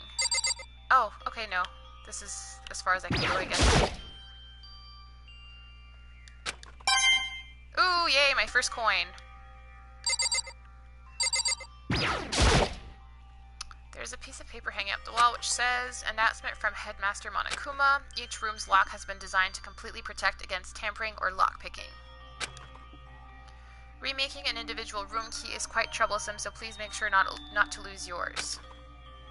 Your room comes furnished with a shower, but please note that the water is turned off at nighttime. Also, the bathrooms in the girls' rooms include a lock of their own. Finally, we've prepared a small gift for each one of you, so the sewing kit for the girls, and then the toolkits for the boys. Gendered murder weapons. Yeah, like, I mean, the sewing kit includes a map of the body's vital organs. One stab will do the job, girls, like...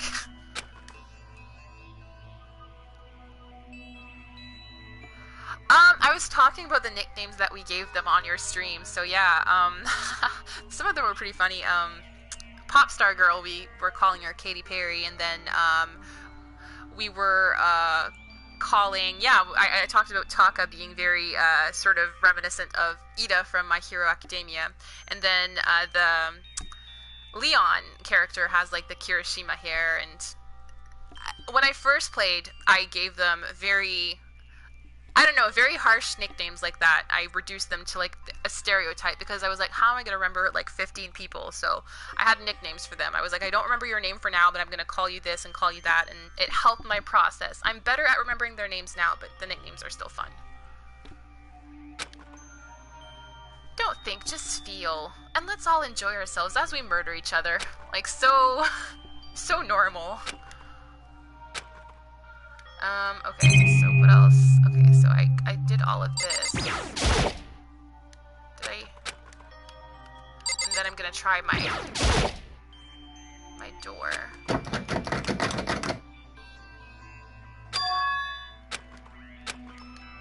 Okay, so I think okay, sleeping anywhere other than the dormitory will be seen as sleeping in class and punished accordingly. Okay. Light bulb, my assigned dorm room.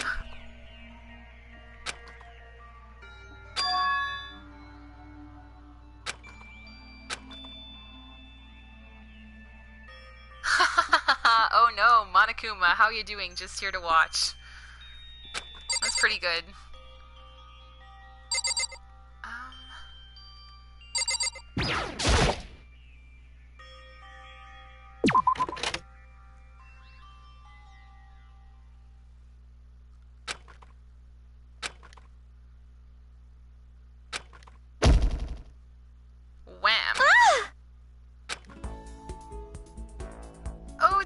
Perry! Oh, Sayaka? Sorry. Are you okay? I'm fine. I hope you're okay. Sorry about that.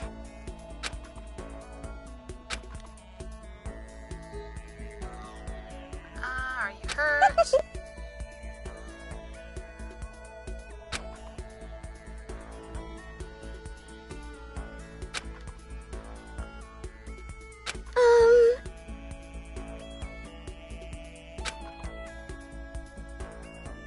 Embarrassing. Makoto. That's good.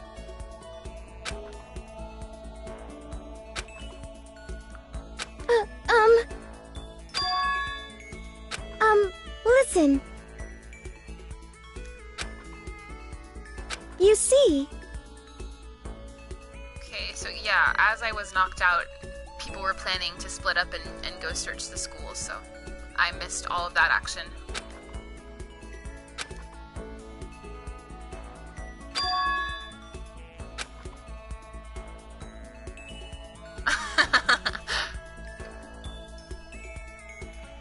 That's good.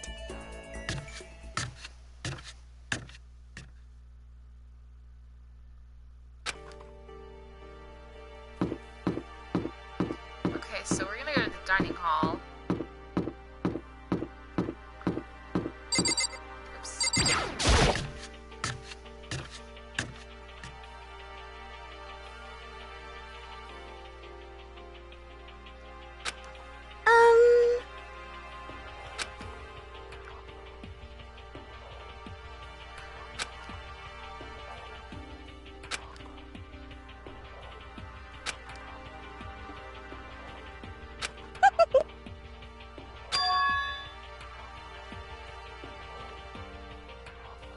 Yeah, I don't know, like, Katy Perry is kind of very Monokuma-esque, like, she's very, all-knowing. I'm like, are you also a robotic bear?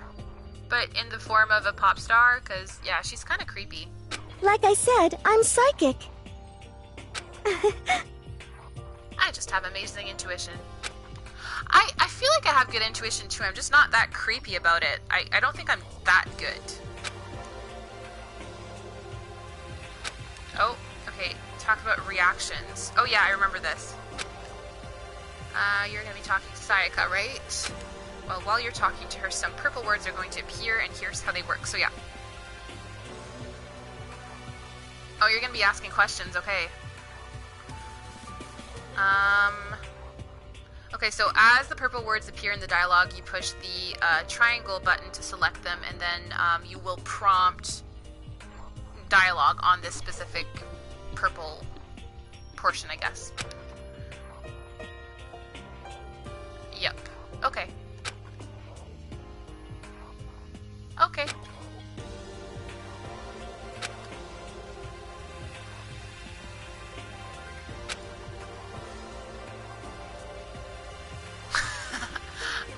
I don't know who the first victim will be. The most annoying people so far are the fanfic guy. Actually, the two writers are very annoying, which I wasn't really gonna I wasn't really expecting going into it. So either Toko or like Hifumi would be logically to me like the first people off the island, just because they're so annoying. But we will see. Yeah, see, that could have been a good theory, Diamond, because she kind of is. I would even say she's more psychic than he is. Isn't he just right like 30% of the time? So I don't know what's ultimate about that. It seems kind of hackish to me, but he's a nice guy. I just don't think he's that good in his craft.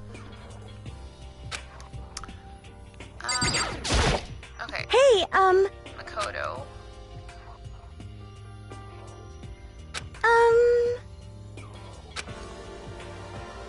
Okay, so there's two things.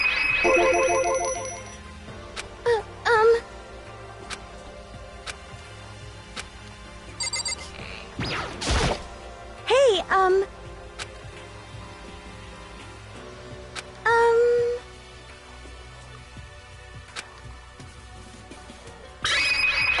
And then I will because I wanted to ask you something.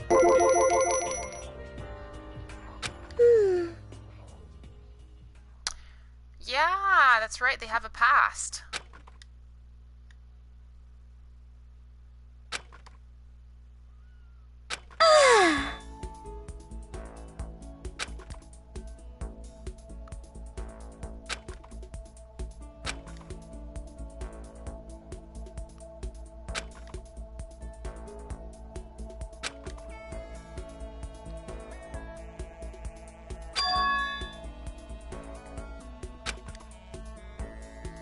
Hey,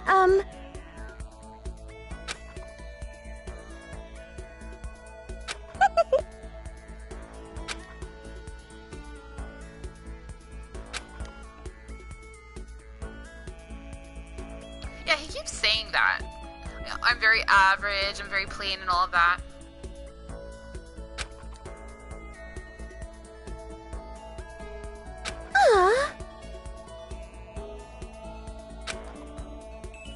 You're so strange.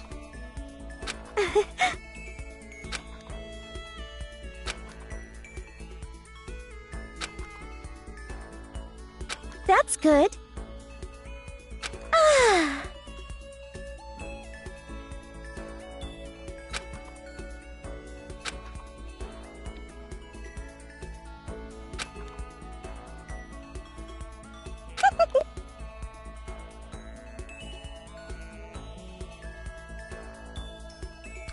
Yeah, exactly. I'm like, okay. So, I don't know, it makes her seem nice. Like, yeah, like, she's surrounded by ultimates and stuff, but she doesn't seem to put herself on that pedestal, like, say, Byakuya, who's like, I'm better than everyone else, so that's kind of cool, I guess. But, I don't know, is it realistic? I don't know. You would think it would be the other way around for sure. Okay.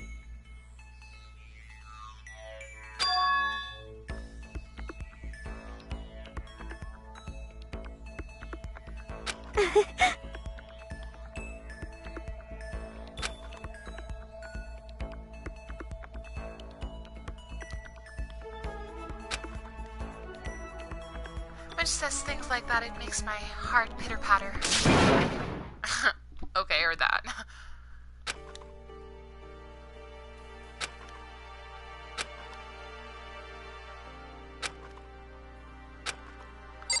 Clock.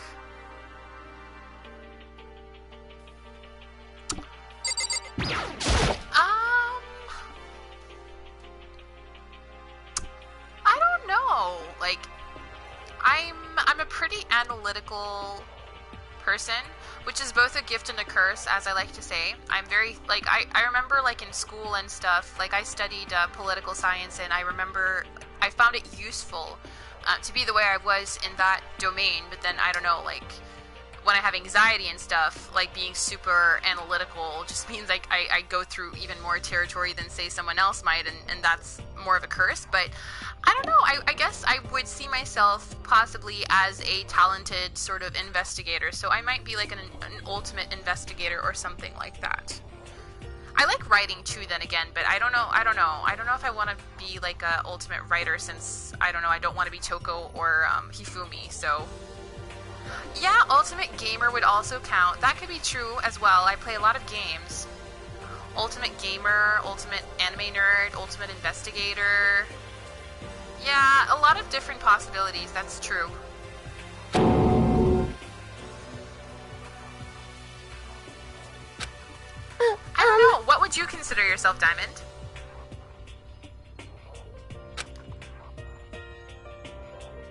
And Monokuma, what would you be, just ultimate headmaster?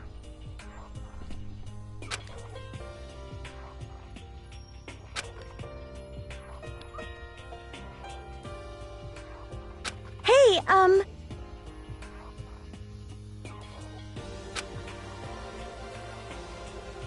Oh, see, like, Sayaka's psychic. She knows when they're about to come in and stuff. Like, I don't know, she's honestly more of a clairvoyant than, oh no, what's his name? Hiro? Hiro? Hey! How unfortunate. Okay, your ultimate despair, yeah. See, that ultimately sadistic also could work. But yeah, pretty much ultimate despair works too. Ultimate pun user could also work. Ultimate roaster, because, you know, made fun of Mondo's hair, which was a very valid point. I was saying that I agreed with Monokuma there.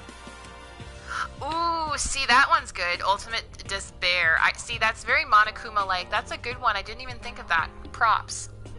See, because ultimate pun user, yeah. Despair, I love it. That's very good.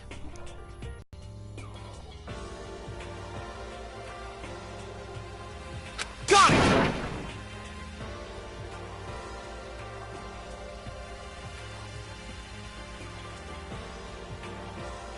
You would be the, yeah, Diamond, you would be the ultimate gamer, even more so than me. Like, first time playing freaking Last of Us, and you're like, I'm gonna do hard mode, like, all casually. I'm like, I'm pretty sure I did, like, easy the first time around, like, noob style, but yeah, you went all in, so you would be ultimate gamer more than me. I think that's your title for sure.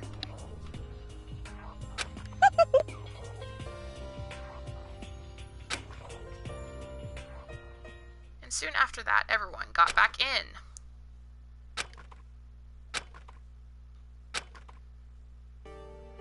Okay, it looks like everyone's here. Time to start the meeting! Let's all go around and share what we found out during our respective investigations. The sooner we find out what's going on, the sooner we get out of here. Hold on a sec. What are you talking about? Oh yeah, Kyoko's not here yet. Like, how could you forget about Kyoko? Come on, guys. Aww.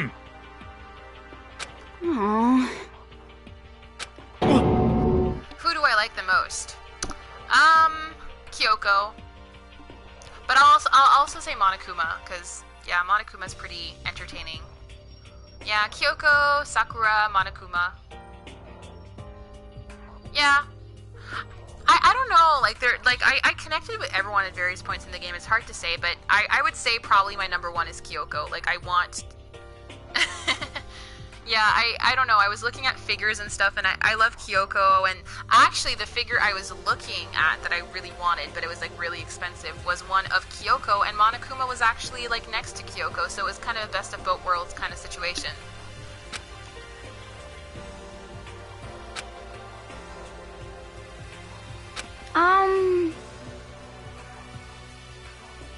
Oh yeah, and we compared Asahina to Misty from Pokemon in Diamond's live stream because she's very energetic and a swimmer like Misty, so I think it's an appropriate comparison.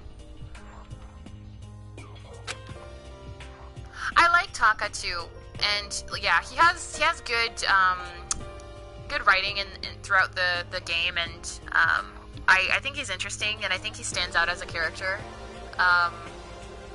And I like that because, see, going into it, like, this is, like, the most immoral situation you can be placed in, so I was really interested from the get-go for this character because being the ultimate moral compass, like, how will that stand being in the environment they're in, you know? Like, will he be compromised? Will he not? So I was really interested in him from the get-go.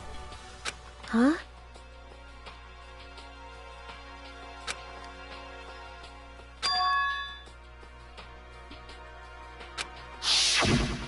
Yes, indeed!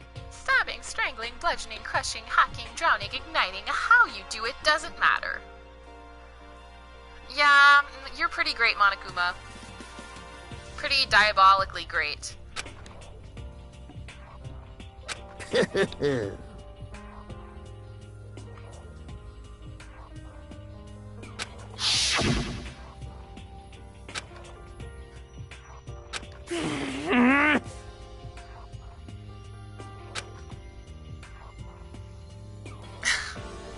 Come on.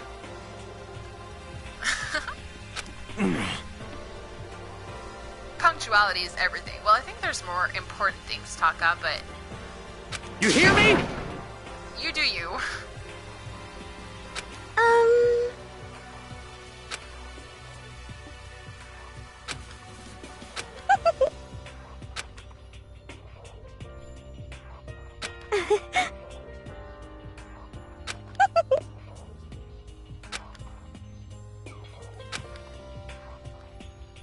Okay, so I guess start with her.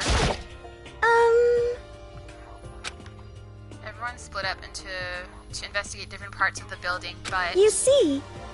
Okay, Byakuya, who is Mr. Trust Fund, aka Light Yagami, went off on his own, and Taka, who is... Oh, Taka's our Ida guy.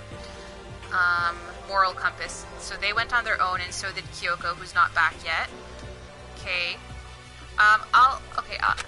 It looks like Leon, Hiro, Junko, and Chihiro all grouped up together. So baseball, psychic guy, fashionista, and programmer.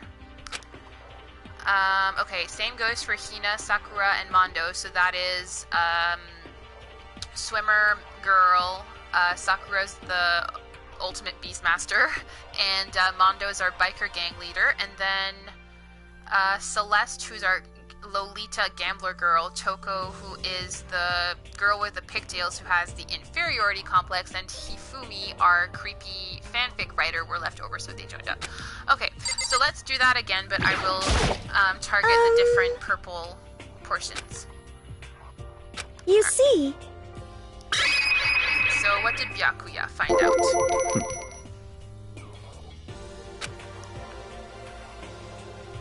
Oh, that was pretty lackluster.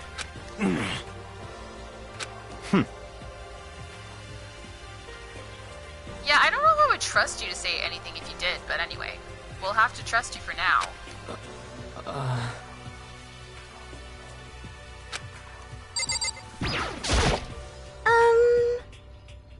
Alright, so next up is... You see. Taka. I spent some time looking around the dormitory and... Listen to me! There I made the discovery of the century. I found that there was exactly one room for each person. Like, really? Like, ugh. Can't think of this for Hiro. Chihiro. Junko. Junko kind of, I don't know, she has a very, I think I called her Avril Lavigne during my first playthrough. She's, I don't know, somehow very girly but yet very punkish at the same time, and I don't know, she's like a gothic Avril Lavigne Valley girl. And then Chihiro, I love Chihiro. Chihiro's very shy. They compare her to a bunny. I haven't come up with a... Oh my god, that's morbid. Mono cubs are calling me. Yeah, I haven't really... I have to talk super serious when I talk as Taka, yes. I haven't thought of any nickname for Chihiro, really, and... I don't know, Hiro's kind of like... I don't know, like a hipster psychic, but a very bad one. I don't know.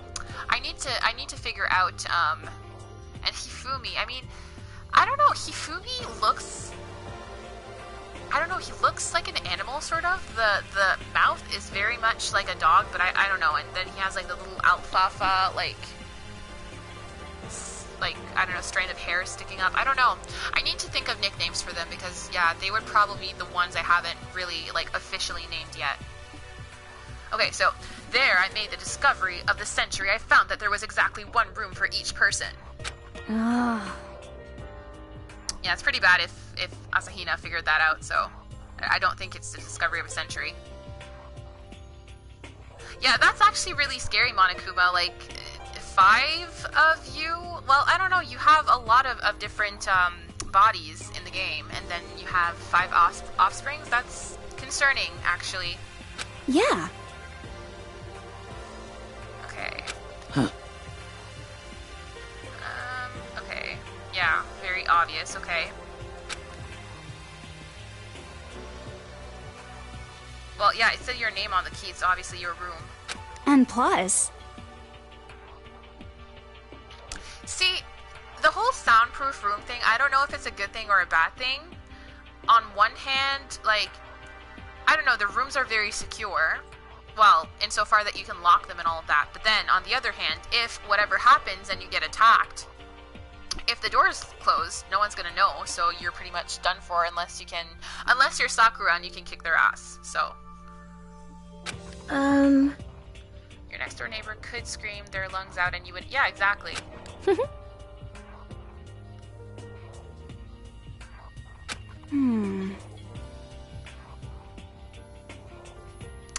Oh yeah, see that's a good one. I think they recommend Katy Perry first, but I'm not sure. I think I'm gonna go, depending how many coins I can find, I'm gonna go to the school store and I'm gonna see what items I have, and then if I have like really good items for a specific character, I may choose that character to get to know first. Yeah, the dub is actually quite nice, Abdul. I really enjoy it.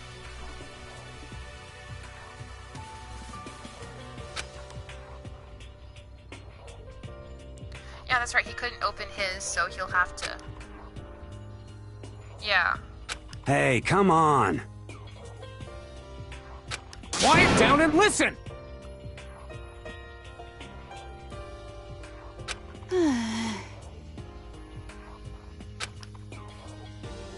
Got it!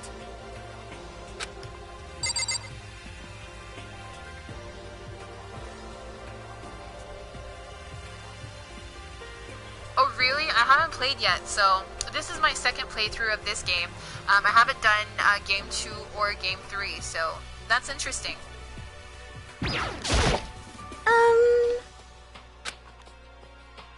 You see? Okay. So next let's find out what Leon, Hiro, Junko, and Chihiro found out.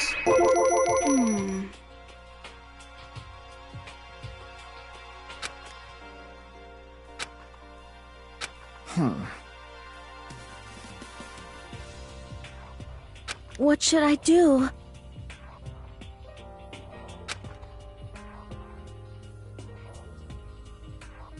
This is bad. Yeah, she says that every time, like, thank you, like, we know. Bad, bad, bad, bad, bad! Hey, come on! Yeah, seriously, listen to Leon. Okay, so...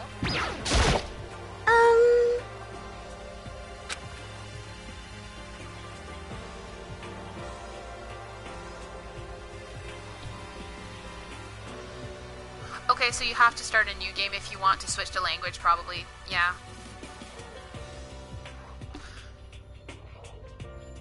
I imagine, I haven't seen, because I watched the anime, but I watched the dub when I watched it because I was kind of doing something else, and I noticed the voices were different from the English dub in the game to the English dub in the anime, which I kind of disliked because I kind of really like the voices from this, but Monokuma's especially is like all high-pitched and oxymoronic to, like, I don't know how you would expect someone who's like sadistic and psycho to be talking. Like he sounds all cheery, and I think it's funny, and I like that. But Monokuma's different in the anime, and I didn't like that. But I'm assuming that if you play the Japanese like dub, that the voices probably would be consistent there from the anime to like the game. I'm assuming, but I don't know. You see? Well, Monokuma, I don't know if I want to know, like, who's their mom? Like, I don't know, like, is there a Monokuma-et? And, is Monokuma-et nicer than Monokuma? Or, like, more evil? And, like, I don't know, like, will your kids be taking over your, despair, Big Brother scheme? Or will they, will they be doing something more productive in society? Okay, so Hina, Sakura, and Mondo.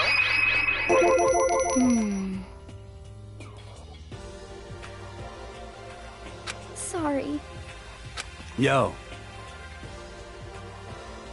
Yeah, you're gonna get shot. There were guns there. You shouldn't be doing that. There was this big metal hatch, and then there were, like, cameras with guns attached to them. So I would not be, like, touching that if I were you, because you almost died already, Mondo, but... What? What? Shit. Well, it is metal, but yeah. Yes, indeed. Oh, this sucks. I have to manage my hydration. So then...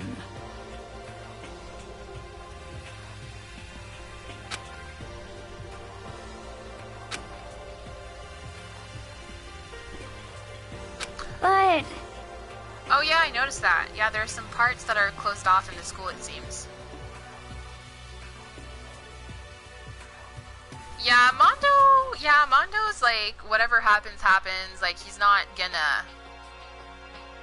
he's not gonna really think he won't think things too much through, because he almost died already, and out of everyone, I think he has the shortest fuse.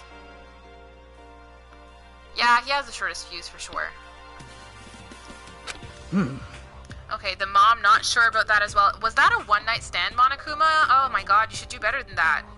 Okay, so let's start out with Monofunny. She's the shy one, doesn't like blood or gore, and she's a girl, basically. Well, okay. In other words, at this point, we are only able to search the first floor. Okay. However...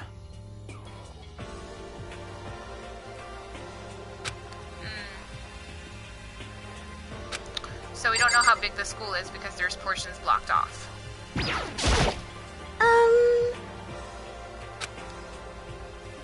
You see...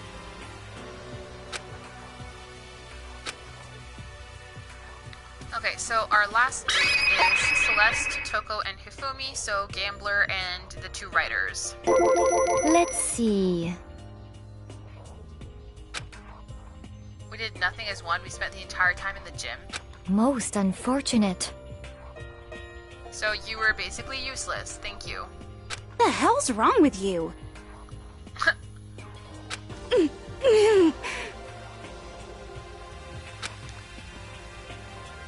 Yeah, you've got issues, sweetie. You've got major issues. What the? Oh my god! Yeah, that's, yeah, she's got issues. Huh?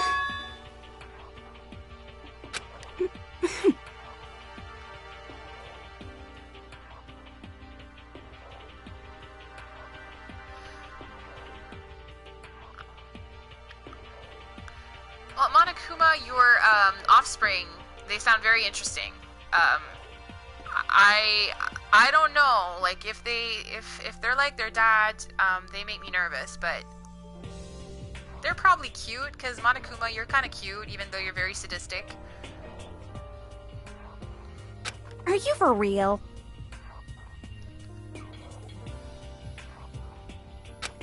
Hey, come on. Yeah. She's got issues. Toko, yeah. Toko needs to improve her character and redeem herself, because, yeah, she's clearly not happy with herself. Chihiro's obviously not, seems shy and seems to doubt herself a lot too, so, but not to the extreme of Toko. Toko's like the one who needs to work on herself the most.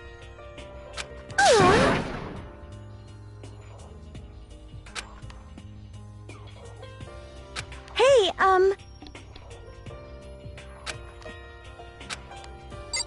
Okay, and what do you have to say? The dining hall. Alright, so you're not gonna starve, that's good. That's good. What?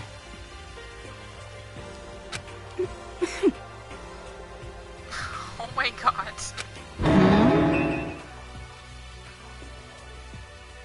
Yeah, I'm trying to figure out what his nickname should be, because he has like lips for eyes, and then he has like a dog snout sort of, and then like the whole alfalfa hairdo going on. So I don't know, I haven't figured that out yet.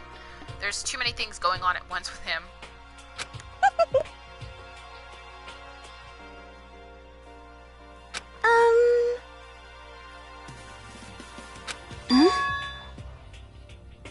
Okay.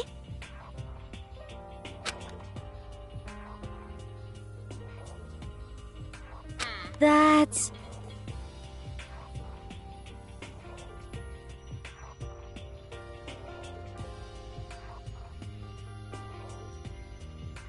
But... To try to eat you or anything? Oh, no, no, no. Hifumi, do not go there. You're gross. No, no. Down, boy, because no.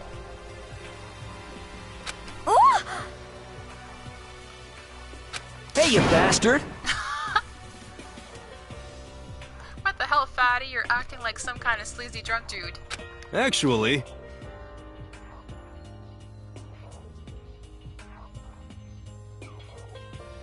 Yeah, Monokuma, I don't know what's happening.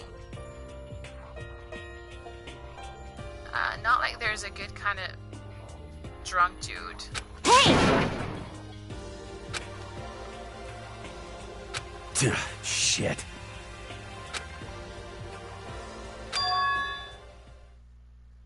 You're all spending an awful lot of time yelling and carrying on. Oh, I know who this is. Hmm? Of course it is. Do you really think you can afford to do so? Have none of you accepted the reality of the situation? See, oh no. Okay, Kyoko, where the hell have you been? Or where the heck have you been? We already started the meeting without you. She didn't say a word. Instead, she just dropped a piece of paper on the table. See, she drew a map. Like, girl is getting results. Like, she's doing good. She's maybe super monotone and like emotionless at times, but she's rational and she's useful. Like, she gets shit done. She's better than everyone else. She got a map, so I love her.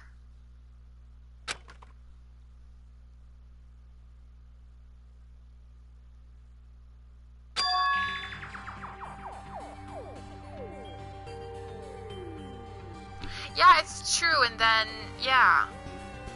I don't know, they put them in a really, like, controlled environment, so if they don't naturally end up killing people, they find ways to, like, manipulate them to get to that place. It's really, it's an interesting concept. It's psychologically horrifying. Well... What the heck? Yeah, she is very L-like, and I love L, so I'm willing to accept that comparison because I love L and I love Kyoko. That might not be a coincidence, you know? But more important, It would seem... The building we're in now is laid out in precisely the same way as Hope's Peak Academy, so it's either the actual school or a duplicate, but maybe the actual school. Yeah. It's true. Because they were pondering the idea that they were kidnapped at the school and brought to a different location. So if it's the actual school, that kind of puts that theory to rest. Oh yeah, see, Monosuke then is someone that I would be worried about, Monokuma. I don't think I would trust him. He loves the killing game, like, he might continue your tradition. He might be the new headmaster.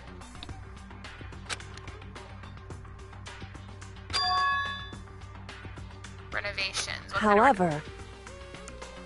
Okay, yeah, so we only have access to the first floor, so we only have a limited picture of the school.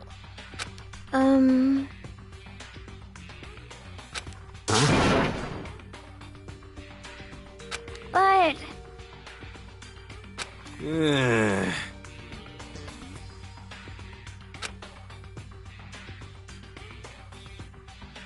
Yeah, he's very Hakuna Matata right now. He's in denial. He thought it was a whole big joke, and then he's not even worried right now. I don't know, maybe it's a good thing, but then I don't know, he doesn't seem to really be clued in on what's going on either, so I don't know if I would want to be that ignorant. They say ignorance is bliss, but if you're too stupid, you might die. I don't know. Yo!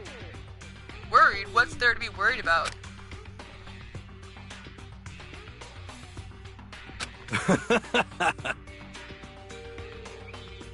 Okay then, well, you do you. I'd be pretty stressed out right now, but... You know?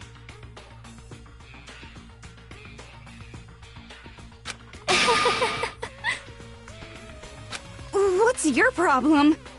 Oh yeah, why is she laughing? She must be laughing at you, Toko, you know, because you're ugly and all of that, is what you probably think.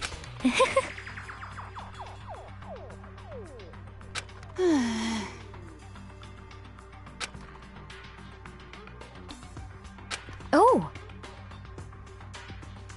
Are you okay with this? It is precisely obvious, or no, it is perfectly obvious that we have been imprisoned in some secret location with no way out.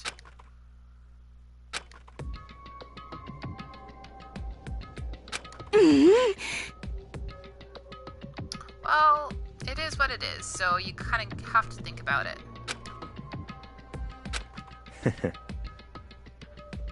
Yeah, Light Yagami here. It's very simple. If you want to leave, you just have to kill. Stop it!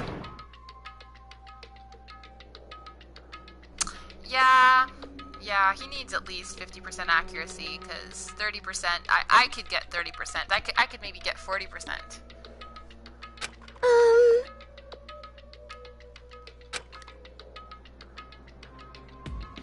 Need to stop and think about what to do from here. Seems like...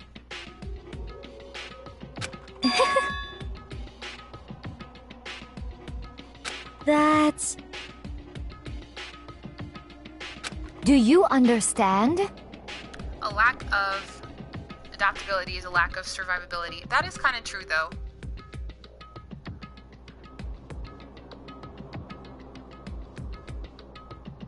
A ninja scarf?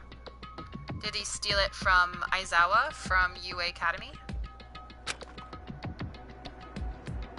Survival is not based on who is the strongest or smartest. It comes down to who can adapt. Actually... What? Oh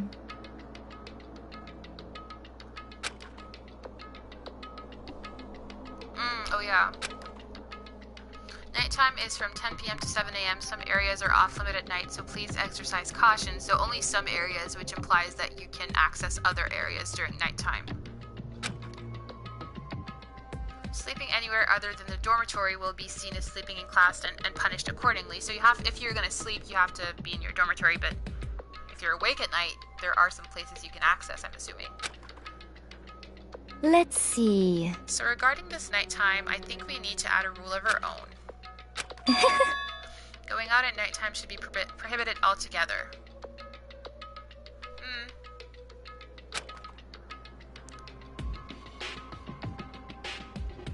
Huh? Are you okay with this?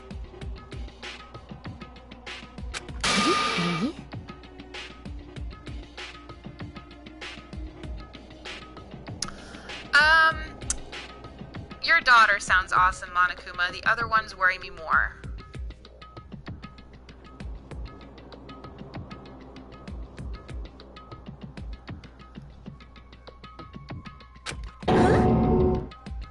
I mean, I don't know if I would trust Celeste, because she may seem level-headed, but at the same time, like, you also know in terms of precedent based on, like, why she's the ultimate. Like, she's the ultimate gambler, which means that she bluffs, and she can probably lie easily. So, in terms of, like, looking at Celeste and Kyoko at face value, I don't know. On the other hand, we know very little about Kyoko. But with Celeste, we do know that perhaps she's not trustworthy. So, I don't know. I think I would see perhaps Kyoko as more level-headed, insofar that with Celeste, I would worry that it might be more of an act, I guess, but I don't know, maybe it isn't.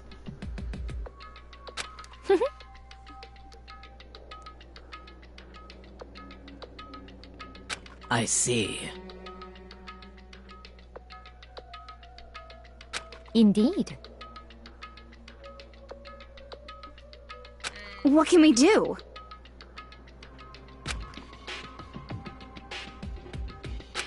Listen to me! What? This is fine. Huh? Let's see. I hope you are well.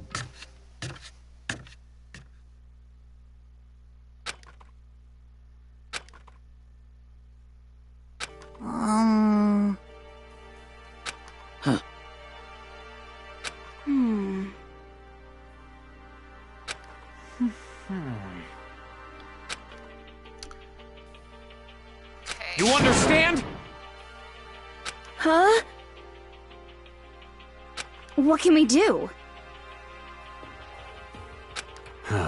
This sucks.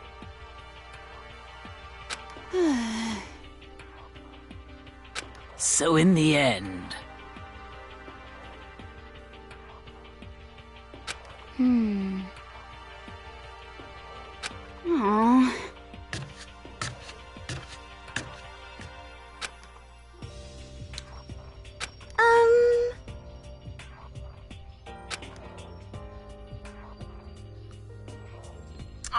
they couldn't bear it, Monokuma. I appreciate the pun.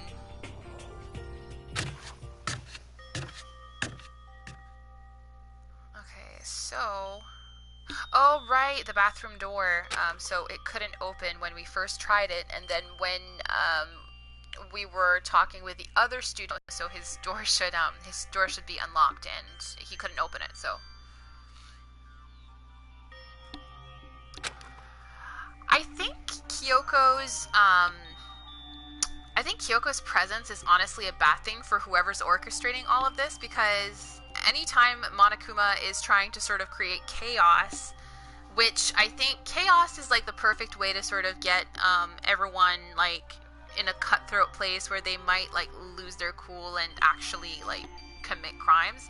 And Kyoko, like when the possibility of that seems to be sort of happening, she keeps everyone in check and like brings them back to rationality a bit. So I think if anything, Kyoko's like Monokuma's worst nightmare a little bit, because I think if anything, she prevents people from going corrupt a lot of the time, and I think Monokuma, like, that's all he wants. So I don't think he appreciates her contributions too much.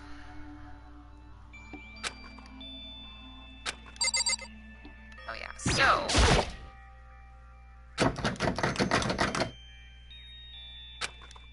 Oh, okay. Invasion of privacy, Monokuma.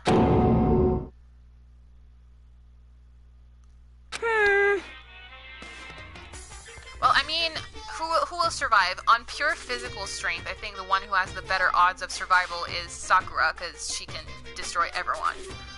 Male or female, clearly, because she's a badass. In terms of smarts, I think the smartest people there are probably, like, as Diamond was saying, Kyoko and Celeste. I think they're probably the most analytical there. So I think those skills will be useful for survival. And then on the other hand, you have Byakuya, who's very, I would say he's probably rational, but he's also very selfish. I don't know if that's a strength or a weakness. Time will tell. I mean, he obviously, like, always wants to sort of do his own thing, but is he making himself vulnerable to someone to kill him, or is he actually keeping himself safe by not trusting anyone? Hard to say. I think it's an interesting strategy, but I would say that group is probably, like, the most likely to do well in this despair competition. Let the other me help you with the door. What?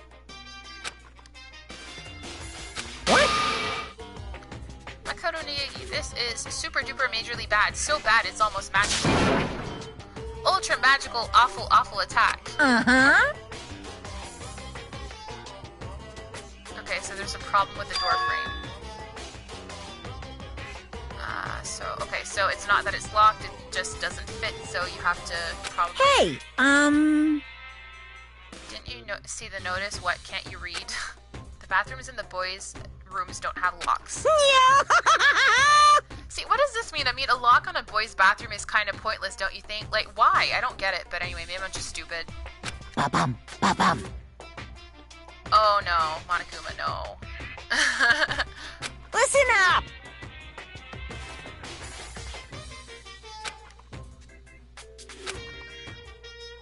You gotta turn the doorknob, then lift up while you pull. Okay. Yes, indeed! I don't know, if I was a boy, I would kind of like having that door. I know it's defected, but I mean, if you keep that to yourself, it's as good as a locked door for someone who doesn't know that. Like, they would think they can't get in.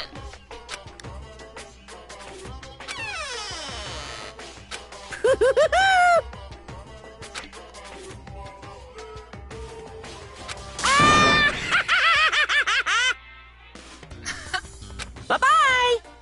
Such a little shit.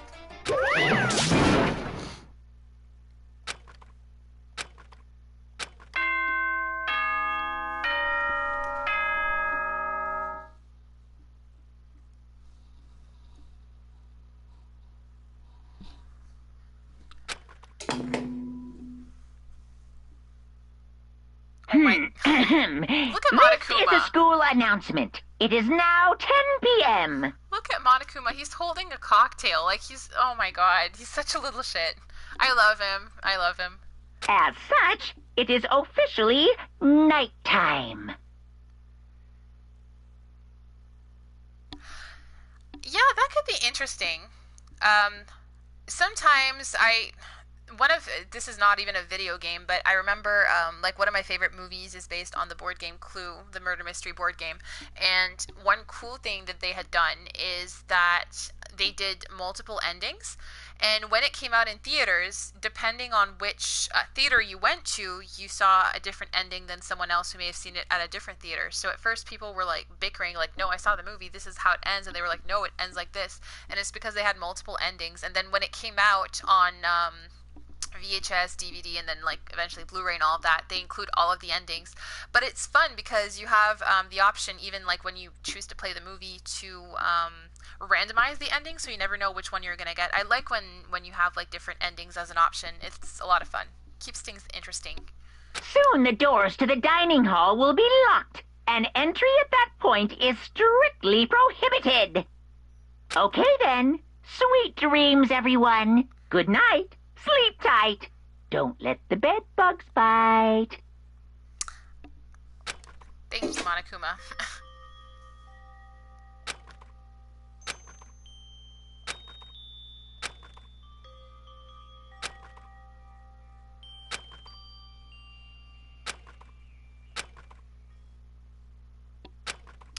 So I'm at about the 2 hour and 30 minutes mark. It's like the end of the first day. I think this might be a good place to stop for my first part of this live stream.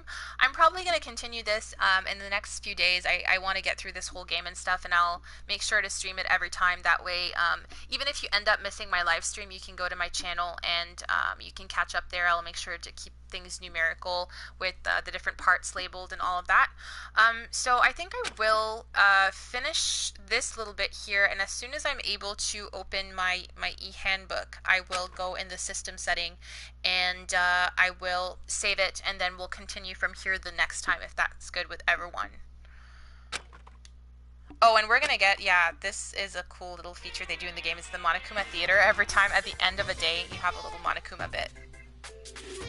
In any normal school, Mr. Monokuma would be a kind teacher, but when I think about what's coming up, I'm just so full of pride and joy. I don't think that's good news. Our ceremony earlier today was absolutely splendid. Thank you all very much. Remember that you're all students of Hope's Peak Academy and strive to refine your ideals. See, by refine your ideals, Monokuma is basically wanting to corrupt people, so I don't think it's necessarily refine. It's an evil refine. I swear to you, I will send you all off into a new tomorrow! Is that a good thing, though? Yeah, that'd be interesting, Diamond. I've been trying to pay attention to all the different ones because at the end of every day you have like a different Monokuma theater portion. I'm sure someone on YouTube must have them all like compiled. It would be interesting to watch them back to back and see if there is a hidden meaning there.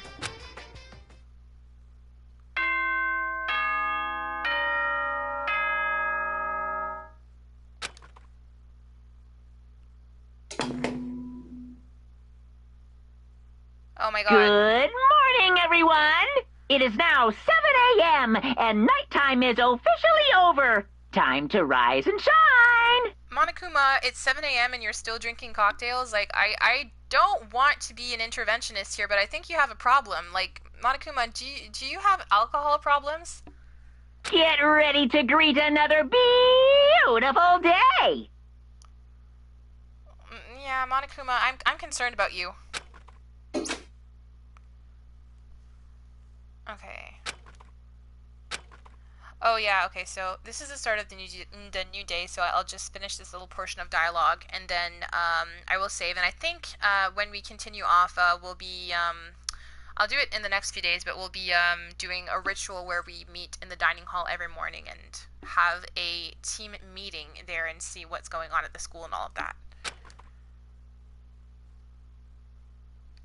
You're okay. Well, I'm glad you're okay, but I think you like cocktails a little bit too much. It's 7 a.m., Monokuma, like, unless it's orange juice, that's okay.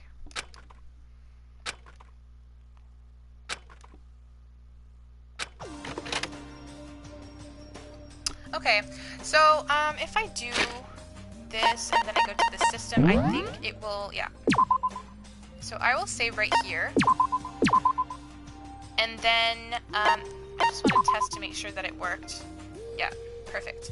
So, yeah, I will probably continue this live stream in the next few days or so, and again, I will number everything. This was part 1, so next time I'll put part 2 and all of that. So if you do end up missing one of my streams, you can catch up and keep following this adventure. It's a really good series. Right now it's kind of the fluff portion of it. We're meeting everyone and we're just interacting and stuff. There's definitely some drama, but the premise of the game, which is the whole murder element, will begin probably around the next part and stuff, and that's when you really get into the best part of the series. And there's, I think, around 5 different cases, if not more, so it's a pretty long game. So we'll be doing a bunch of different parts, but it's definitely worthwhile. If you love murder mysteries, if you love multifaceted mysteries, you'll love this. So I do hope you enjoyed my first live stream. This was my first ever live stream, so I hope I wasn't too poor at doing this, but I'll keep at it. I had a lot of fun. I want to say thank you to everyone who was watching and who was chatting. It was a lot of fun, really interactive. I had a blast. I hope you did too. So thank you so much, and I will end the live stream at this spot. See you soon. Okay, bye.